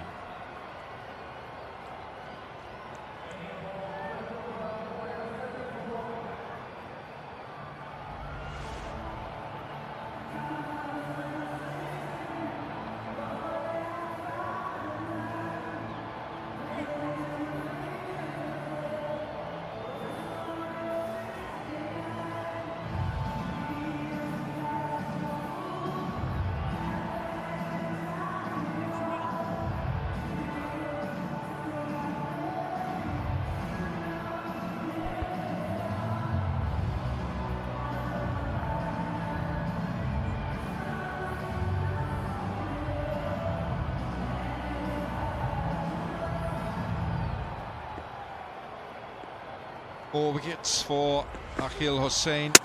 Bowled him, that's the end of it. Jawadullah finishes. And that, I'm afraid, is the end of it, with Salam Khil having the final word. This has been a thoroughly one-sided contest. The Warriors 74 all out. And that, I'm afraid, is the lowest total in the DP World ILT20 as well, something that the Warriors tagged that they would certainly love to shed. But My Emirates going from strength to strength. That's now their 3rd win on the trot, and they have won by 106 runs here in Sharjah. Yeah, how good have my Emirates been? Batting department, bowling department, seen some outstanding fielding from them.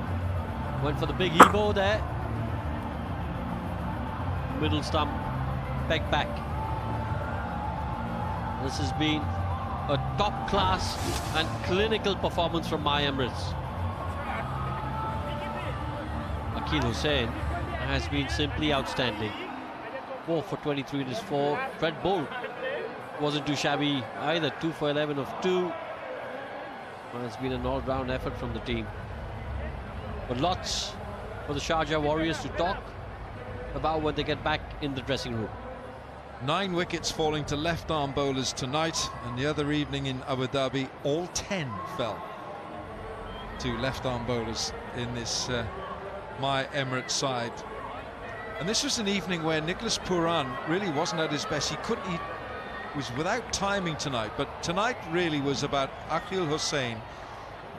He brings a quality to this team. He's calm, he looks composed, and he has this phlegmatic approach to his bowling. He looks to not just to tantalize bowlers, but he looks to enjoy his bowling. He sets the trap, look like the spider spinning his web, and that's what he does. And with Trent Bolt operating in world-class form at the other end, it really is a very potent bowling attack. Trent Bolt, wickets again tonight for the left-arm New Zealander. 2 for 11, he only bowled 2 overs. He just is a master craftsman. There are not many better. Words with good words there with Chris Wokes. Trent Bolt, they're laying markers down early in the tournament here at My Emirates. And it's the bowling attack that is really pushing them with this momentum. 74 all out, 22 from Dickwella, 10 Lewis Gregory and 17 from Guptill. First time this season that Johnson Charles has not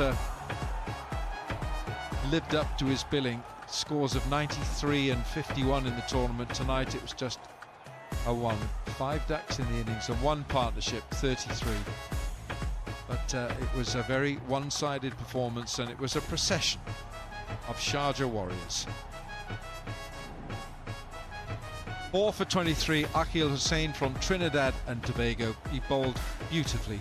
Trent Bolt from New Zealand, 2 for 11 in his 2 overs. Farooqi bowled well. DJ Bravo, 1 for 7. 2 for 3, Waqar Salamkhil, and Rohit, just the 1 over. Summary of this match, match 9 in the DP World ILT20 2024. My Emirates 180 for 7. They were put into bat by the Sharjah Warriors skipper Tom Kohler-Cadmore. The Warriors 74. My Emirates winning by 106 runs. My Emirates now played 4-1-3 and 6 points with a very healthy net run rate. By Capitals 1-2 from 3. They've got 4 points. Gulf Giants have won 1, 2 points. There's a Vipers 1 from 2. The Sharjah Warriors with the 1 win, and Abu Dhabi Knight Riders, they have won 1, but of course they were upended the other evening in Abu Dhabi by My Emirates. So a thoroughly convincing win for the My Emirates. And we'll be back with the post-match presentation after the break.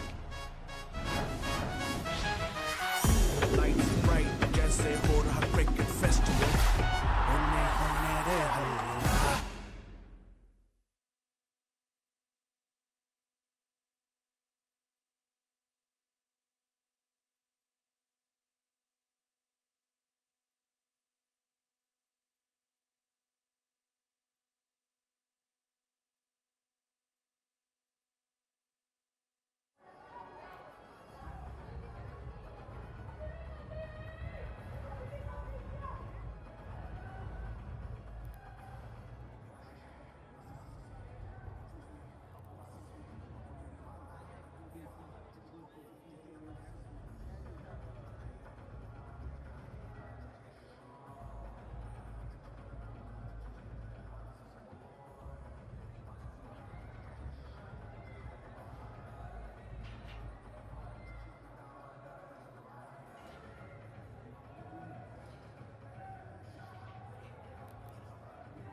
My Emirates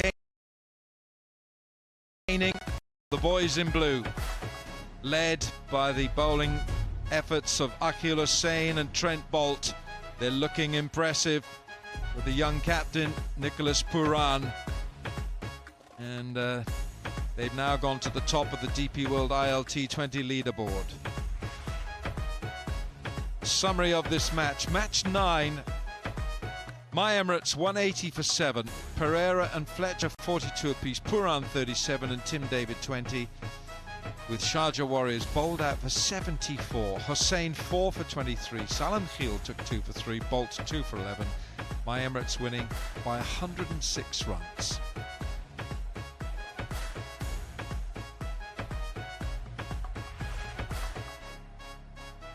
I'm afraid the Warriors undone by Trent Boult and by Akhil Hussain. And we'll hear what the two captains have got to say now. They'll be in the company of Natalie Jamalos. A big win for My Emirates tonight by 106 runs. Welcome to the post-match presentation. Firstly, we would like to thank all the sponsors of DP World International League 2024. That's DP World, Emirates NBD, DAFA News, Sky247.net and the Cycle Hub. DP World ILT20 would also like to thank all government organisations, stadium authorities and all those who were involved in the smooth conduct of this match. The first award for today's presentation is the DP World's biggest six of the match. And the winner gets a trophy and a cheque of $1,500 and the award goes to Nicholas Pooran for his 95-metre six off Chris Wokes. Mr. Abraham Al-Najir, Vice President of Information for Technology and DP World, will be presenting this award. It happened in the 18th over off the bowling of Chris Wokes when Pooran was just on 16. Not many runs were scored of Chris Wokes, but this monster hit was the only six to be scored of Chris Wokes tonight, and it went 95 metres. And now we get the opportunity to chat to the Sharjah Warriors captain, Tom Kohler-Cadmore. Tom, obviously, it wasn't the... You can come over a little bit closer, I promise you. I won't bite, I promise. Obviously not the result you wanted. I'm going to take you back to the toss to start off with. The first game you played at this stadium, you also chose to bowl first. What's your thoughts on the decision at the toss? Still fully back it. Obviously, we talk about it before game. It's not just you go out there and panic and make the decision. I feel most teams that come here will bowl first as well. So, yeah, it's just obviously something we've got to get better at chasing. Last couple of games, we've lost early wickets in the power play. So, as soon as you're doing that, you're always going to struggle with any chase. Take you back to the bowling performance. We know that generally power play is good for batters here. The newer ball generally comes on better, but you really pulled it back after the power play. What were the plans after the power play in the field? Yeah, we learned from the first game, so it was about smashing the pitch and keeping the stumps in play. I felt the bowlers bowled actually really nicely tonight, and we did drag them back. So, yeah, I felt at halfway we were confident with the chase. We didn't feel there was too many on the board, and obviously tonight we're so far away that you just kind of accept it as one of those defeats that you're just completely not at the races tonight. You spoke about chasing better. Obviously the games come pretty quickly, so what are the changes you can make in between before the next game? It's obviously just about not losing wickets in the power play, but making sure that we actually stay positive in there and taking it to the opposition, not just kind of sitting off, and because we have seen how key the power plays are here. So I don't think there's a whole lot of changes. I just feel like all of our batters today didn't perform. Whereas the other night, obviously, Jono carried us. If another player stands up and gets man of the match, you'll win the game again. So for me, it's about kind of staying positive, making sure as a team we keep the same intent and make sure that we keep backing ourselves instead of kind of taking this as a big kind of hit in our confidence, actually learning from it and making sure we come out stronger next time. Well, I hope you come out stronger in the next game. Good luck for that. Thank you. That's Tom Kohler-Cadmore, captain of the Sharjah Warriors. And now it's time for the winning captain, Nicholas Pooran, to sign the match ball for the DP World representative, Mr. Ibrahim Al-Najir.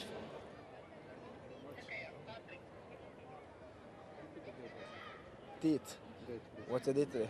Just 24, 2024. 2000.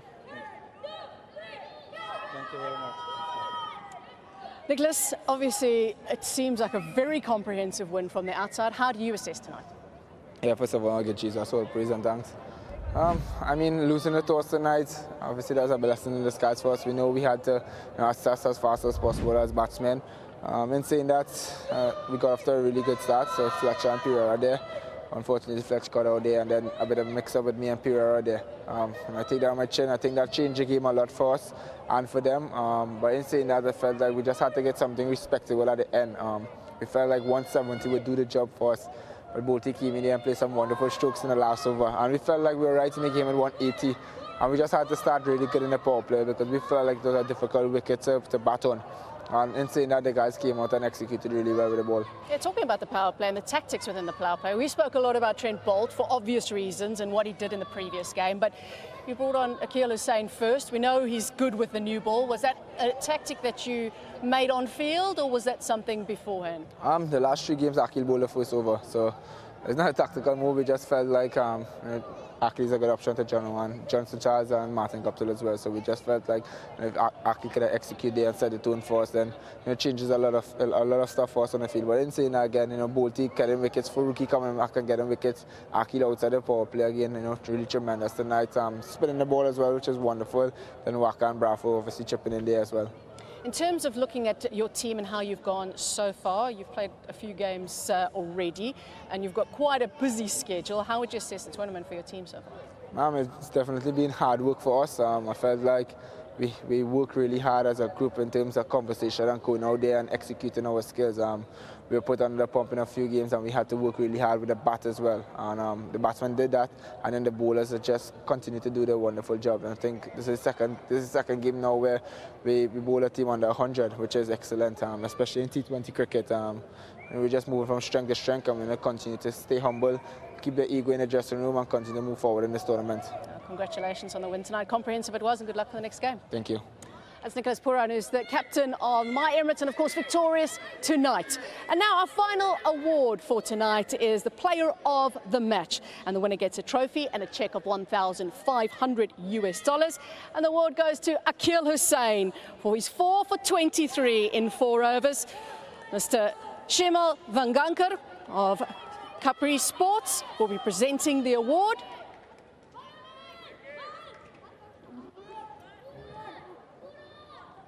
First of all, congratulations, Akil, a wonderful bowling performance. Tell us what your thoughts were on the surface, first of all. First time looking at it, I thought it looked a bit patchy. I thought a couple deliveries will grip.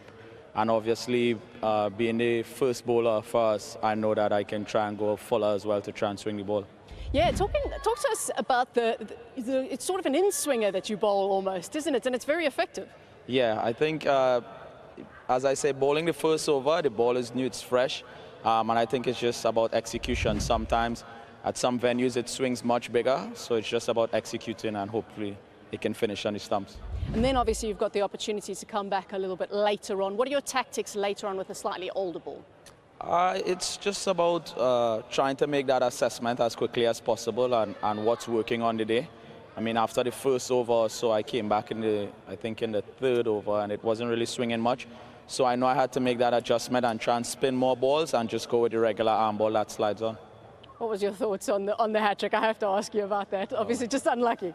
Yeah, it's so close, so close. It would have been the icing on the cake for me if I got that. Well, it certainly was a very tasty cake for you tonight. 4 wickets, congratulations. Thank you very much.